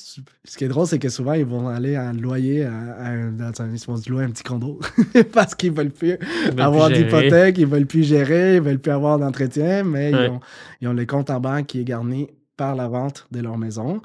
Et c'est un cycle qui revient comme ça. Quand tu expliques ça à un Latino qui vient de débarquer, il y a l'usine. Moi, je dis, mais c'est pas possible. Tu sais, non. Parce qu'ils n'ont pas cette idée-là d'échanger de maison à toutes les 5 ans ou selon tes besoins immédiats, là, actuels. Donc, tu vois, c'est toute cette éducation-là qui fait en sorte que pour un Latino, quand il cherche mes services ou les services de Dianette, et que je suis capable de leur expliquer ce genre de situation-là parce que je l'ai vécu, entre guillemets, j'ai grandi parce que la plupart de mes amis, c'est comme ça que ça a été fait. C'est quelque chose que peut-être ils vont pas trouver avec un autre courtier, même s'il est latino. T'sais. Tout à fait. Et pourquoi il y a autant de latinos, courtiers latinos qui ont décidé, tu les vois, ils communiquent pas en espagnol, puis en fait, ils veulent même pas les clients latinos. En fait, il y a eu pendant des années cette tendance-là à ce que les latinos, il n'y avait pas de pouvoir d'achat. Donc, c'était des petits budgets. Donc, on va aller chercher les Québécois. Les Québécois, ils ont le pouvoir d'achat. Puis je comprends. C'est plus le cas, par contre. On a aujourd'hui une communauté latino extrêmement entrepreneuriale. Okay. Tu te retrouves aujourd'hui avec plein de business qui sont owned par les latinos, des restaurants partout, des commerces, plein d'affaires. T'sais. On est vraiment dedans dans la communauté latina en ce moment. Ça fait partie, oui, évidemment, de notre stratégie marketing. Ça fait à peu près, tu sais, je fais de la radio les lundis soirs à Radio Centre-Ville. C'est vrai? Ouais. Nice. Une émission radio en espagnol. Ça s'appelle Not Insolito. Shout out. C'est à propos de quoi? C'est super drôle parce que l'émission, en fait, c'est des nouvelles insolites. Ça s'appelle Not Insolito, c'est noticias, c'est nouvelles en espagnol. Et c'est un peu ça, mais après, on jase de tout et de rien. Puis, ce qui est drôle, c'est que, tu sais, j'avais été invité. Au début, j'avais payé pour venir faire une entrevue parce que pour la visibilité et tout, etc. Ça a tellement bien été. Je suis devenu super ami avec les gars qui font la radio et tout, etc. Puis à un moment donné, il y a quelqu'un qui est parti du groupe. Puis lui, il me dit, écoute, Guillermo, tu t'es débrouillé tellement bien, là, tu veux pas, dans le fond, embarquer puis venir faire la radio? Puis je dis, ouais, j'ai jamais fait de la radio. Il me dit, ouais, mais c'est pas grave, t'es bon. T'es bon à juste jaser. Après, il m'a dit, écoute, au niveau business, parce que c'est vrai qu'on parle pas de business. On parle pas d'affaires. Tu sais, on reçoit surtout des artistes latinos qui viennent faire de la promotion ou de business. C'est pour ça que je te dis qu'il y a énormément, beaucoup plus de business latino. Puis ça, je le vois là à la radio. Il y a tellement de gens qui viennent faire de la promotion de leurs restaurants, de leurs trucs, de leurs festivals. Tu sais, on parle de Fuego Fuego. C'est quand même énorme. Ouais, vraiment. C'est énorme, tu sais. Puis on voit que l'attraction que ça a, c'est... T'as vu ça? Ouais. C'est incroyable. On n'aurait pas pu imaginer, il y a 10 ans ou il y a 20 ans, quand j'étais arrivé ici, c'était inimaginable là, d'avoir un festival 100% en espagnol avec des artistes 100% latinos et avoir cette attraction. Ça vient d'être acheté par Evenco, là. C'est pas pour rien. Ouais, c'était un gros succès, là. Tu sais, donc c'est... La communauté latino a vraiment explosé. Puis moi, justement, j'ai vu... On a vu, je veux vraiment inclure Dianette là-dedans parce que ça a été, de ce côté-là, vraiment, Dianette, elle a poussé énormément pour qu'on travaille avec les Latinos, puis elle a fait un travail colossal là-dedans. Elle le fait encore par la communication, par les réseaux sociaux et tout ça. D'ailleurs, on a eu un move que vraiment, je trouve, qui a changé beaucoup la donne pour nous en cet aspect-là, marketing-wise et réseaux sociaux. On a eu un client, dans le fond, qui est aujourd'hui un très, très bon ami. Mais c'est un YouTuber, influenceur latino, mais très, très, très influenceur ici. Okay. Il a immigré au Canada comme ingénieur, puis un jour, il a décidé de faire des vidéos YouTube, puis ça a explosé. Et aujourd'hui, il vit extrêmement bien de ça. Et ce gars-là nous a été référé par une amie à lui. Il nous a dit « Ah, j'ai un ami qui veut acheter un... » On n'avait aucune idée c'était qui le gars. C'est Dianette surtout qui s'était occupée de lui. À un moment donné, Dianette revient, elle me dit j'étais avec un client aujourd'hui faire des visites, ça a l'air qui est famous, un YouTuber. Ok, on va le checker. On va regarder. Ouais, il y a quand même 2 millions de subscribers sur YouTube. Ok, ouais, je pense qu'il était. Ok. Mais tu sais, on n'était pas impressionnés. On ne voyait pas encore la magnitude de l'influence de ces gars-là. Jusqu'à temps après qu'il a acheté le condo avec Dianette, puis il dit j'ai fait une vidéo house tour, assure-toi que ton Instagram il est public. T'sais. Il a juste envoyé un texto. Peut-être qu'il va faire un shout-out, whatever. Exactement. Il a mis un screenshot d'Instagram de 1500 followers en 24 heures. Là. Boum, ça a explosé. Wow. Ouais, comme ça. Fou. C'est fou. Et aujourd'hui... Le power des médias sociaux. C'est incroyable. C'est incroyable. Puis tu sais, on peut parler de ça justement, les powers des médias sociaux. Imagine tu sais, c'est un gars qui a beaucoup, beaucoup parlé de l'immigration au Canada, des aspects positifs d'immigrer au Canada, au Québec. Il a toujours raconté son histoire par ses vidéos YouTube. Il y a beaucoup, beaucoup, beaucoup de Latinos on est déjà sorti manger un resto avec lui, par exemple, puis les gens, ils viennent, ils me disent c'est à cause de toi, je suis venu au Canada. Wow. Tu sais, c'est vraiment, tu as été une inspiration pour venir au Canada, on a suivi toutes tes vidéos, on est là aujourd'hui, on peut dire que c'est un grand parti à cause de toi. Puis c'est là où et aujourd'hui, on a des clients qui nous contactent parce qu'on est les agents de ces gars-là. Donc, je te dis, là, ça a vraiment... Puis après ça, bon, on a mis... on gère ses appartements aussi. Il a quelques appartements. Donc, on a fait des vidéos sur les réseaux sociaux de l'appartement de lui en location. Ça a encore boosté énormément. Donc, je te dis, ça a été vraiment très crucial. Ouais, je pense que oui. 100%. 100%. Puis, j'ai dit souvent, comme je te dis là, c'est devenu vraiment un très, très bon ami. Je sais même pas, il est rendu où. Hier, il était dans une prison en Russie en train de faire une vidéo. Ces gars-là, ils se promènent partout. Là, c'est vraiment incroyable. Mais c'est encore drôle parce que là, aujourd'hui, on a tellement de confiance que justement, il peut être n'importe où dans le monde. Puis il me dit, écoute, j'ai vu cet appartement-là, je l'aime, va le visiter, il va faire une offre, puis il me fait confiance. Là, il ne visite pas l'appartement, c'est moi qui le visite. Let's go. Yeah, c'est un bon investissement. Let's do it. T'sais. Donc, on a cette confiance-là. Mais ça a fait en sorte que ça a alimenté mon envie de dire, OK, oui, je pense qu'on peut vraiment s'écrire cette niche-là. Puis on peut vraiment, oui, faire de l'argent avec l'immobilier, mais aller chercher un autre aspect humain avec l'immobilier. Et ça, tu vois, tu te rappelles de Sam? Sam qui était mon coloc quand j'habitais à Verdun. Sam Garoussi. Oui. OK. Sam, c'est mon bro. OK? On a été coloc pendant 8 ans. Là, OK? C'est quelqu'un que j'adore. Puis justement, tu sais, lui, il est devenu financier, tu sais, il travaille en finance et tout, etc. Puis quand j'y avais dit, écoute, je m'en vais en immobilier, je retourne en immobilier à 100%, tu sais, il me dit, OK, mais pourquoi?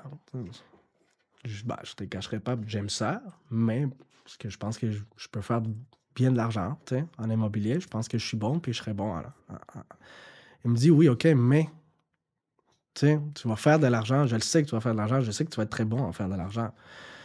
Mais, et ça m'a marqué toujours. Il m'a dit, tu vois, moi, par exemple, là, je travaille sur un projet où ce qu'on va financer telle compagnie qui va créer 500 emplois. Donc, je sais que mon travail a créé 500 emplois. Je sais qu'il y a 500 familles qui vont bénéficier de ces... Même si c'est un petit truc que je vais faire dans le projet, je me sens que j'ai aidé 500 familles.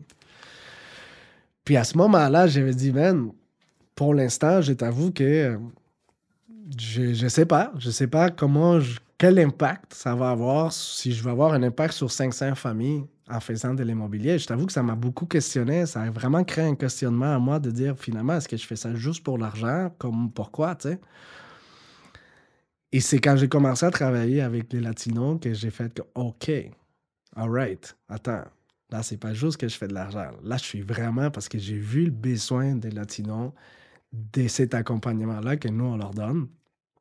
Et j'ai remarqué que vraiment, on facilitait leur adaptation.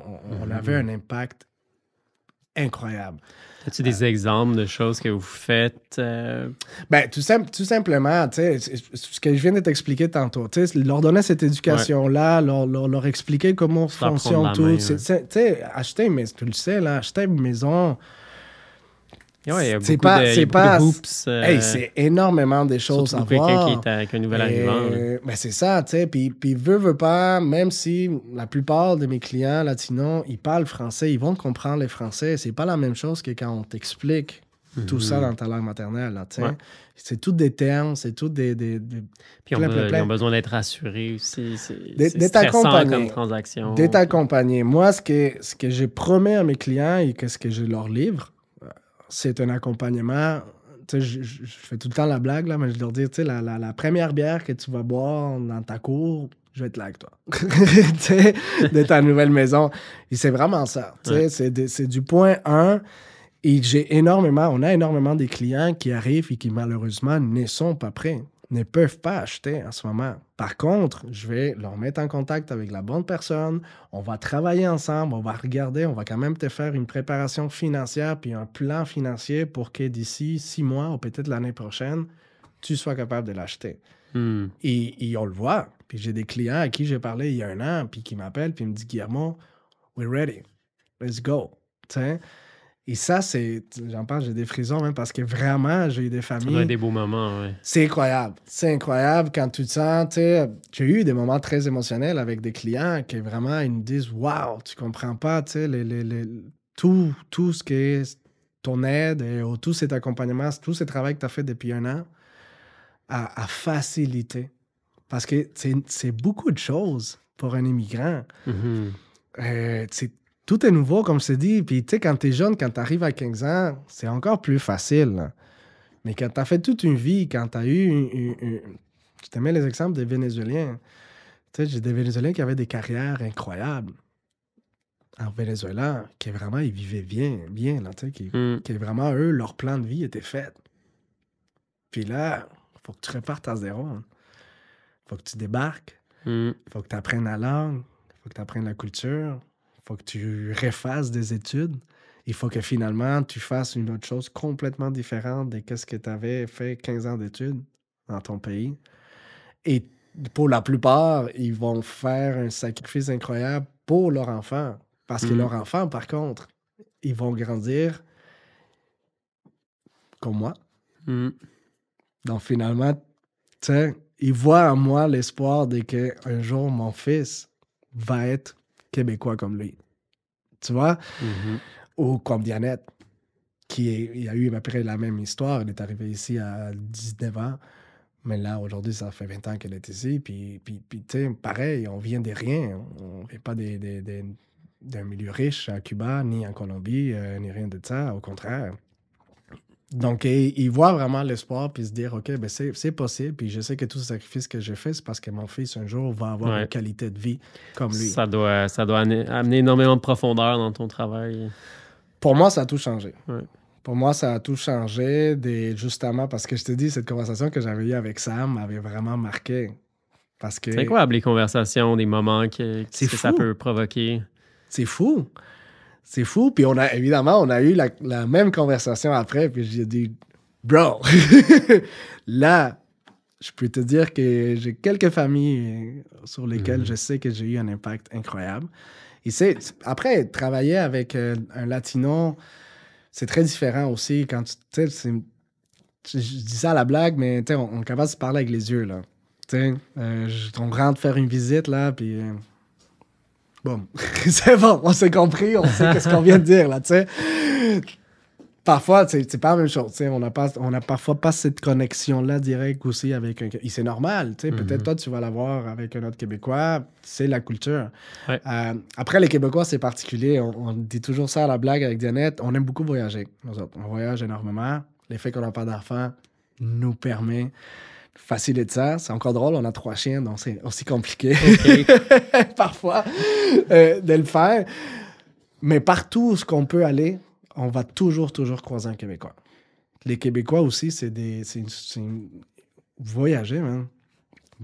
Je pense que c'est ancré dans la culture québécoise de se promener dans des coins perdus. Là. Tu sais, des fois, on a été, mettons, au Vietnam, en fin coin de je sais pas où, au Vietnam, puis tu les reconnais en plus, les Québécois, tellement facilement. Comment tu les reconnais? Je sais pas, mais c'est L'énergie. l'énergie, c'est la façon. Tu sais, on était au Guadeloupe l'autre jour, il y a 2 semaines, et on était là au supermarché, puis tu sais, il y avait juste un monsieur avec son chariot, puis il a juste... Oh, excuse. That's it. Tu sais, juste l'excuse. Excuse. OK, lui, il est québécois. Ça peut pas être quelqu'un. Ça peut pas être juste un Québécois. C'est ça, excuse. OK, tu sais, t'es entouré des Guadeloupéens, mais pas de avec trouble. l'accent français. C'est ça. Donc tu sais, c'est un peu ça. C'est les cultures, c'est des... Puis comme je te dis, tu sais, c'est l'aspect aussi de pas tourner le dos. Puis c'est beaucoup de choses. C'est beaucoup... Malheureusement, il y a énormément des courtiers latinos qui vont le faire, qui vont tourner le dos aux latinos parce que c'est parfois plus laborieux comme projet. Ben, c'est sûr que ton mandat, c'est plus que de les aider dans une transaction. Là. C'est de les accompagner dans une intégration, dans une transaction, dans une nouvelle culture. Fait que Exactement. Puis tu vois... Mais t'en as fait ta cause. Exactement. Après tu sais, par là, je vois à long terme aussi. Moi, je me dis que tous ces clients-là qui vont devenir québécois et qui éventuellement vont avoir cette mentalité-là de vendre, puis racheter, puis s'agrandir, puis vont rentrer dans le cycle québécois, puis je vais être leur courtier, tu sais. Ouais. Et comme je te dis, notre objectif, c'est que vraiment on devienne la référence des courtiers pour le latino. Que quand tu arrives au Québec, tu as besoin d'un service d'un courtier immobilier, tu penses à Dianette et Guillermo. Ça ne sera pas facile, ça ne se fait pas du jour au lendemain, mais c'est vers là.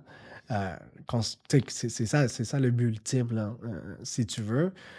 Et je vois les États-Unis. Aux États-Unis, il y a des agences qui font que ça, qui se concentrent à 100% sur le latino. C'est vrai que c'est très différent, là. Les volumes des latinos aux États-Unis est vraiment énorme par rapport au Canada ou au Québec. Mais si je me dis, si ça peut se faire Ouais, mais dans le volume de transactions qu'il y a, 100 transactions, 200 transactions, c'est petit, tu sais. Et après, on n'est plus dans le cas des budgets. Je t'ai parlé tantôt des budgets bas, là. C'est plus le cas. Tu sais, les Latinos, il y en a beaucoup qui arrivent avec comme je te dis, très, très, très préparés, avec des études, qui ont les moyens, qui avaient les moyens dans leur pays, qui ont vendu leurs affaires dans leur pays, puis que finalement, ils débarquent, puis ils ont une bonne capacité d'achat. Puis après, surtout, je te dis, c'est nous, les Latinos au Québec, c'est des gens qui ils veulent évoluer.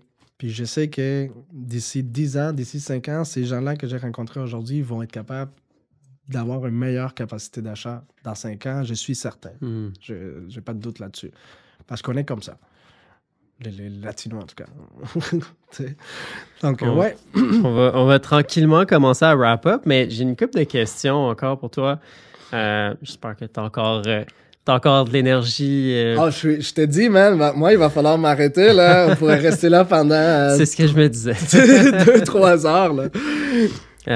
J'aime beaucoup ça, avoir des détails sur ta vie quotidienne, sur comment t'entretiens ton mindset, ta santé, etc. Puis, commençons avec le mindset parce que, selon moi, c'est la base en business, en entrepreneuriat, puis surtout comme courtier où tu es constamment en train d'interagir avec les gens. Comment est-ce que tu gardes un mindset positif dans tous les hauts et les bas de la business? Je te dirais de la vie en général parce que ça va directement en lien avec la business. Vas-y comme tu veux. Je regarde juste d'où je viens. C'est vraiment ça. Je parle avec des amis. Maintenant, j'ai la possibilité de parler avec des amis à Cuba parce que là, ils ont accès à Facebook, des affaires de même. Puis je me dis, waouh, je pourrais être là. Donc, qu'est-ce qui peut m'arriver de si mauvais? Fait que c'est quelque chose que tu portes tout le temps en toi. Puis qui... 100%. 100%. Il y a ça. Pour moi, c'était pas possible de faire. Surtout à cause de ma mère. Je sais que ma mère, elle a tout laissé. Elle a tout laissé. Donc pour moi, je me suis toujours dit comment je peux arriver devant ma mère quand j'aurai 25 ans, 30 ans, puis lui dire je fail. J'ai pas tout ce que tu as sacrifié pour moi, ça a servi à rien. Donc pour moi, c'était un no-fail, man. C'était impossible, là. C'était pas possible. J'avais pas le choix. Je sais pas ce que j'allais faire, là. Mais j'allais faire en sorte que... Puis aujourd'hui, j'ai la grande fierté de dire que ma mère est très, très fière de moi. Puis dès qu'elle a l'opportunité, elle me le dit. Puis ça, j'apprécie énormément. Parce que, comme je t'ai dit, ça a toujours été dans ma tête. Donc, mon mindset, ça a été ça. Après, tu sais, j'ai rencontré une femme incroyable aussi, là, qui a un peu le même mindset que moi, qui a un peu la même histoire que moi. On vient aussi de rien. On vient aussi d'un passé, de son côté, c'est même un petit peu plus tragique. Je te dirais, elle te racontera un jour.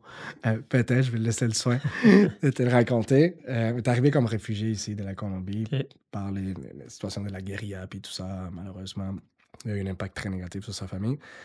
Sans rentrer dans les détails, mais ça fait en sorte que trouver la personne avec qui tu t'entends et qui a un peu de tes poussées. Je parlais tout à l'heure de l'influence qu'il a eue à me ramener dans l'immobilier. Honnêtement, je dois énormément à ça. Puis en quelque sorte, aujourd'hui, j'en ris, mais elle m'a presque forcé. Là, c'était vraiment, à un moment donné, elle m'avait dit il faut que tu le fasses. Je veux dire, vraiment, là, je sais que c'est ça qu'il faut que tu fasses. Puis on avait eu beaucoup de discussions à l'époque par rapport à ça parce que j'aimais le projet que je faisais, puis j'avais mis tellement d'efforts dans ce projet-là que pour moi, c'était dur à ce moment-là de tout lâcher. Mais c'est vrai que j'étais plus bien. Pas par rapport à la compagnie, mais personnellement. Ouais. Le fit était plus là. Le fit était plus là. Et c'est surtout elle qui m'a fait comprendre puis qui m'a vraiment poussé pour que je prenne cette décision-là qui, aujourd'hui, je considère que c'était la meilleure décision, une des meilleures décisions de ma vie. Donc, je pense que Dans ma vie en général, c'est ça. Je me lève tous les matins en sachant que j'ai une complice quand même incroyable et qui me suit aussi dans mes folies. Tu vois, je ne vais pas prétendre d'être les gars super méga disciplinés qui se lèvent à tous les matins puis prennent une douche froide. Là, tu sais, ceux qui arrivent ici puis disent moi, je commence à 5 h du matin, douche froide. Après, je cours pendant 30 minutes. Puis, Est-ce que tu as des éléments de routine quand même dans ta journée ou chaque jour est différent? Pas vraiment. Puis c'est ce que j'aime de ma vie. Sortir les chiens le matin. Puis, Genre. Ouais. Genre. Et je te dirais qu'en fait, quand j'ai réalisé justement que mon travail était devenu répétitif, en quelque sorte, ça aussi, ça m'a fait faire le choix de... Moi, je suis quelqu'un qui ne peut pas savoir ce qui va se passer dans sa journée. Moi, ça me stresse de me lever le matin puis de dire, OK, oui, j'ai un agenda, là. Je sais mes rendez-vous que j'ai dans la journée et tout, etc., mais je sais que ma journée, ça prend un coup de téléphone pour que tout bascule, là. Puis j'adore ça. J'adore ça, Léo. Pour moi, je carbure à ça. Puis en plus, quand j'ai, tu sais, les journées méga chiantes, là, où ce que vraiment t'as eu à éteindre 10 000 feux dans la journée, quand je finis cette journée-là, j'ai fini tellement heureux. Puis ça a été... Puis tu sais, les gens, la plupart des gens, ils vont dire « Oh ouais, journée de merde, j'ai eu tellement de problèmes et tout, etc. » Moi, non. Okay. Si je l'ai résolu. Si j'ai trouvé la solution à tous ces problèmes-là, on dirait que pour moi, ça a été une journée magnifique. Parce que c'est ça. Moi, c'est amène-moi des trucs. Tu sais, tantôt, je te dis, mon téléphone, il faut que je le mette parce que c'est sûr, ça a sonné. Mais j'aime ça. Pour moi, c'est ça. Et puis pour ça, je te dis, non, j'ai pas une routine, j'ai pas un me lever, tu te couches à telle heure, telle heure. Je pense que je peux pas avoir de routine. Je suis pas une personne qui fonctionne avec les routines, justement. Puis, tu sais, je pense que autant qu'il faut consommer des bons aliments, tu sais, tout ce qu'on consomme aussi pour notre mindset est important. Est-ce que tu lis des livres? Est-ce que tu écoutes des podcasts? Ouais. Y a-tu un format que t'aimes? J'écoute beaucoup de podcasts. Beaucoup de podcasts. Beaucoup de podcasts. Je lisais plus avant. Maintenant, j'écoute des livres. Qu'est-ce que tu écoutes comme livre? Écoute, en général, n'importe quoi qui ait beaucoup rapport avec l'histoire. Je sais pas pourquoi. T'aimes l'histoire? J'aime beaucoup l'histoire. J'aime ça voir, tu sais, mais tout, la religion. Je suis pas religieux. Je suis vraiment pas religieux. En fait, les trucs les plus religieux que j'ai dans ma vie, c'est mon nom de famille de Jésus. C'est tout. À part ça, là, j'ai jamais été religieux, j'ai jamais été croyant. En fait, les religions, moi, j'ai toujours été fasciné par la business de la religion. En réalité, j'ai toujours vu la religion comme un business. Et si tu y penses... Ah, mais c'est exactement ça. Regarde, les catholiques qui disent que... Le christianisme étant... Le christianisme, il dit... Exactement. C'est quoi? Tu sais, on va prôner les faits qu'il ne faut pas avoir de l'abondance. Le Vatican, il a leur propre banque, là. Je veux dire, c'est ça. Puis quand tu y penses, ça a toujours été de même. Les leaders religieux, en fin de compte, ils ont toujours géré de la business. Il s'est géré comme un business. Tu as un département des public relations, puis c'est un département marketing. L'autre jour, j'ai vu une vidéo où les diem, en français, on dit quand tu donnes de l'argent à l'église. Ah, la dîme, oui, dîme au monde. Le dîme, là, c'est ça. Dans une église, tu avais une petite machine PayPass. Nice. Tu sais, il y a quand même quelqu'un qui a dit les gens n'ont plus de monnaie, il faut qu'on trouve les moyens qu'ils puissent payer. Fait que tu rentres à l'église, mais tu as un PayPass, man. Tu sais, puis là, tu dis, c'est ça. Ça a toujours été un peu... Je dis pas que les religieux sont tous comme ça, OK? Certainement pas. Puis je pense que la religion amène quand même des réponses à des gens qui cherchent là-dedans des réponses. Puis c'est bien. Puis il y a beaucoup ils ont besoin de ça. Moi, je l'ai toujours vraiment vu sur l'aspect... Après, c'est peut-être l'aspect cubain aussi. Nous, on grandit pas on nous inculque pas la religion, mais tu sais, c'était Lénine, je pense, qui avait dit que la religion, c'était l'opium du peuple. Mhm. C'était Lénine ou c'était... Marx. Marx. Marx. Donc, c'est un peu dans cette optique-là. Tu sais, j'ai appris le français en lisant. C'est beaucoup dans ce temps-là que je lisais énormément. Parce que je trouvais que c'était la meilleure façon d'apprendre. En fait, la meilleure façon d'apprendre une langue, c'est ça. C'est de lire. Tu lis. J'aurais une dernière question pour toi que j'avais vraiment envie de te poser, même si tu me dis que tu n'auras pas d'enfant, que c'est pas dans tes plans, ou maybe c'est pas quelque chose que tu voulais partager sur le podcast non plus, mais Non. je te pose la question quand même. J'aimerais avoir ton opinion sur comment donner tout ce que tu as appris par ton parcours, qui n'est pas un parcours que tu voudrais offrir à un jeune ou une autre génération, peut-être. Peut-être que ça le serait. J'imagine que tu le changerais. En fait, je pense que oui.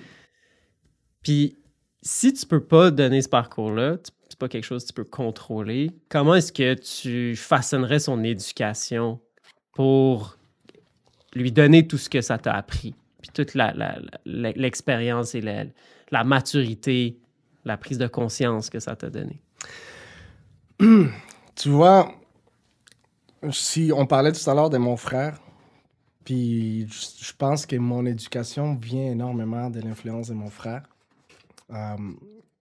Et je pense que la clé que j'ai toujours eue avec mon frère, c'était la confiance d'aller lui parler de n'importe quoi.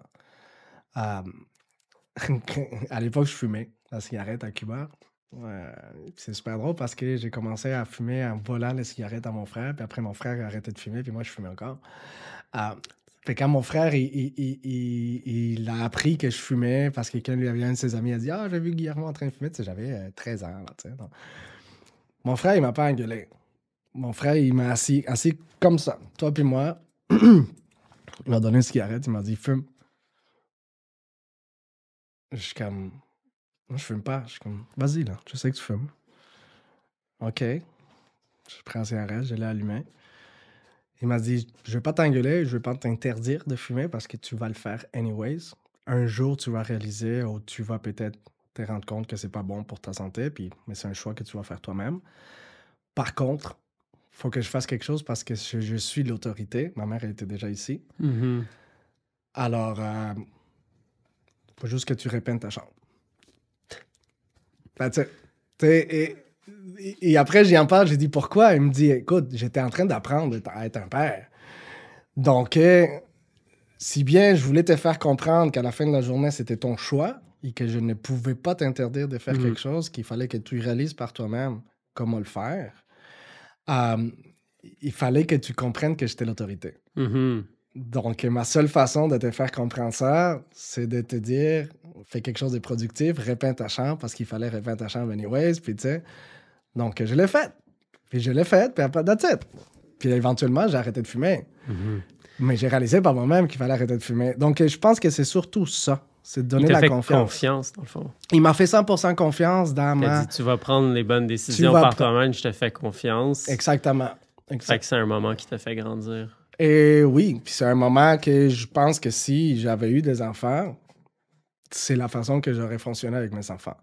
C'est de toujours leur dire, tu peux... Regarde, la vie va te montrer 1000 choses différentes, mais c'est à toi de réaliser si c'est la bonne chose ou pas.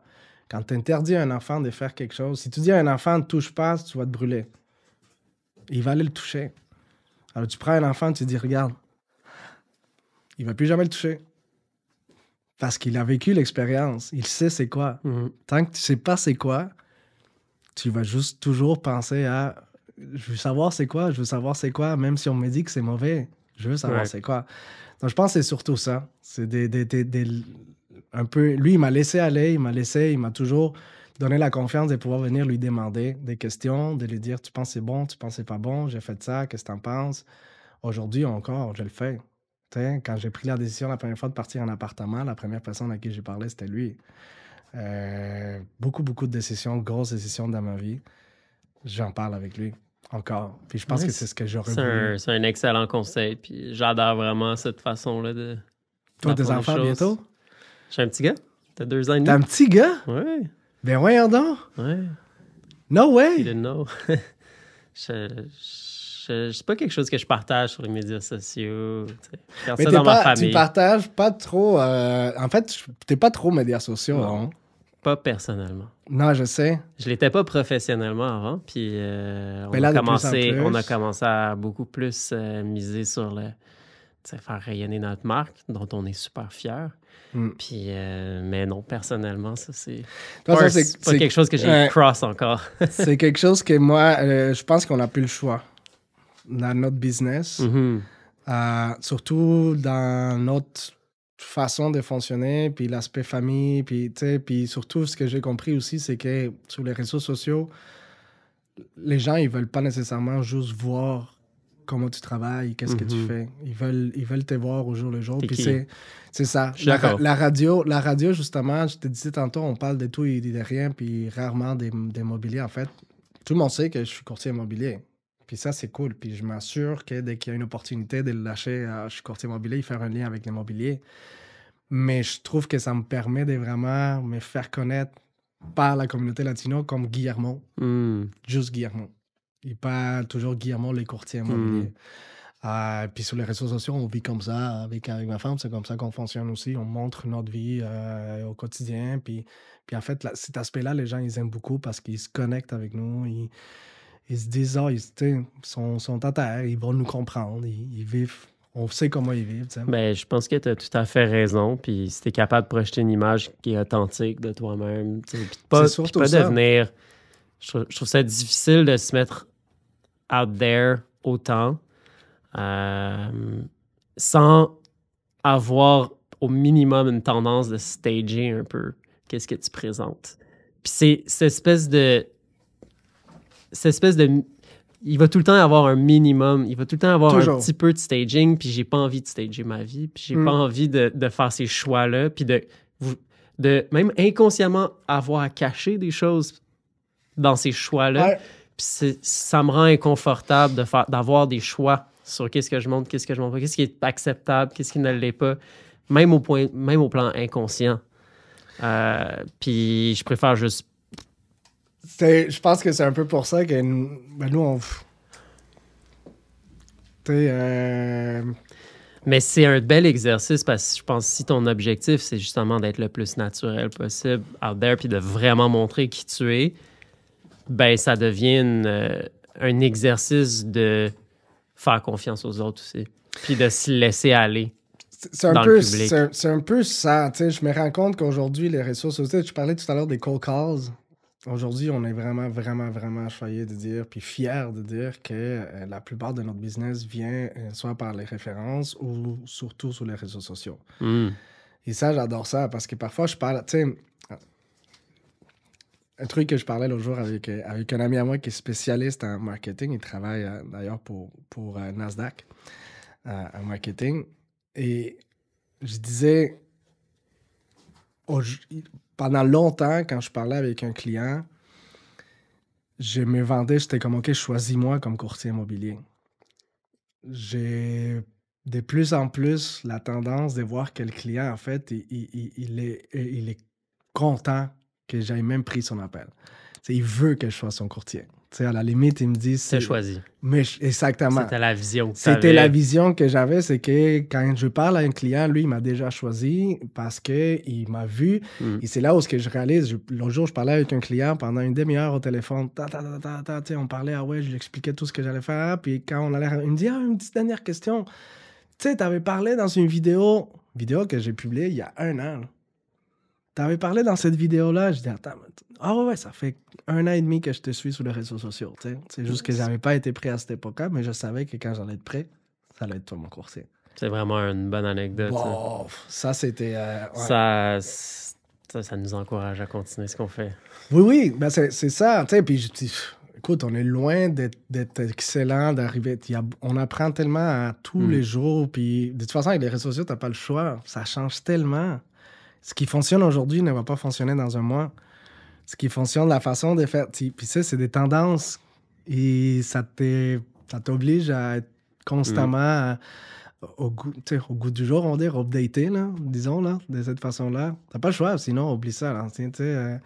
J'ai vendu, j'ai acheté, on fait accepter, ça marche pas. Juste ça marche pas. Faut que tu te lâches. Faut que tu parles au téléphone et il faut que tu mets la caméra. Tu montes t'es qui. En fait, quand j'ai réalisé que souvent, j'arrivais à la maison puis on jasait de ce qui nous était passé dans la journée. Ah, avec tel client, il m'est arrivé ça, avec tel client, il m'est arrivé ça, avec tel client, il m'est arrivé ça. Prends la caméra puis raconte ça, tout simplement. Pendant qu'on est sur le sujet, je vais partager comment les gens peuvent te rejoindre. Donc... Yes, donc Guillermo.immobilier sur Instagram. Guillermo, Guillermo. C'est bon que tu le dises. On va l'écrire dans les notes. Non, c'est ça, tu le mettras dans les notes. C'est super drôle parce qu'aujourd'hui, quand je commande la pizza ou n'importe quoi le resto, moi, je m'appelle Sam. Simple. Faut oublier. Guy, quoi? Sam. That's it. Donc, ouais, Instagram, Guillermo.immobilier. Facebook, tout ça, Guillermo de Jésus, courtier immobilier, c'est assez facile à trouver. Super. Mais c'est surtout Instagram. Je te dirais que c'est devenu vraiment notre plateforme de prédilection là-dessus. Ouais. Puis sinon, au téléphone, 514-458-3378. That's it. Hey, on a une petite tradition sur le podcast. Yes. J'ai un cadeau pour toi ici. C'est juste un petit clin d'œil pour ton passage sur le podcast. Wow! C'est génial! Fait que je m'amuse beaucoup avec le AI à créer des images. Puis, hey, c'est incroyable! C'est fou, c'est laquelle? C'est rendu elle? C'est vraiment cool, hein? Ouais, ça me fait plaisir. Écoute, je suis tellement content, vraiment, merci. Merci d'être venu, c'était génial. Ça a été vraiment cool.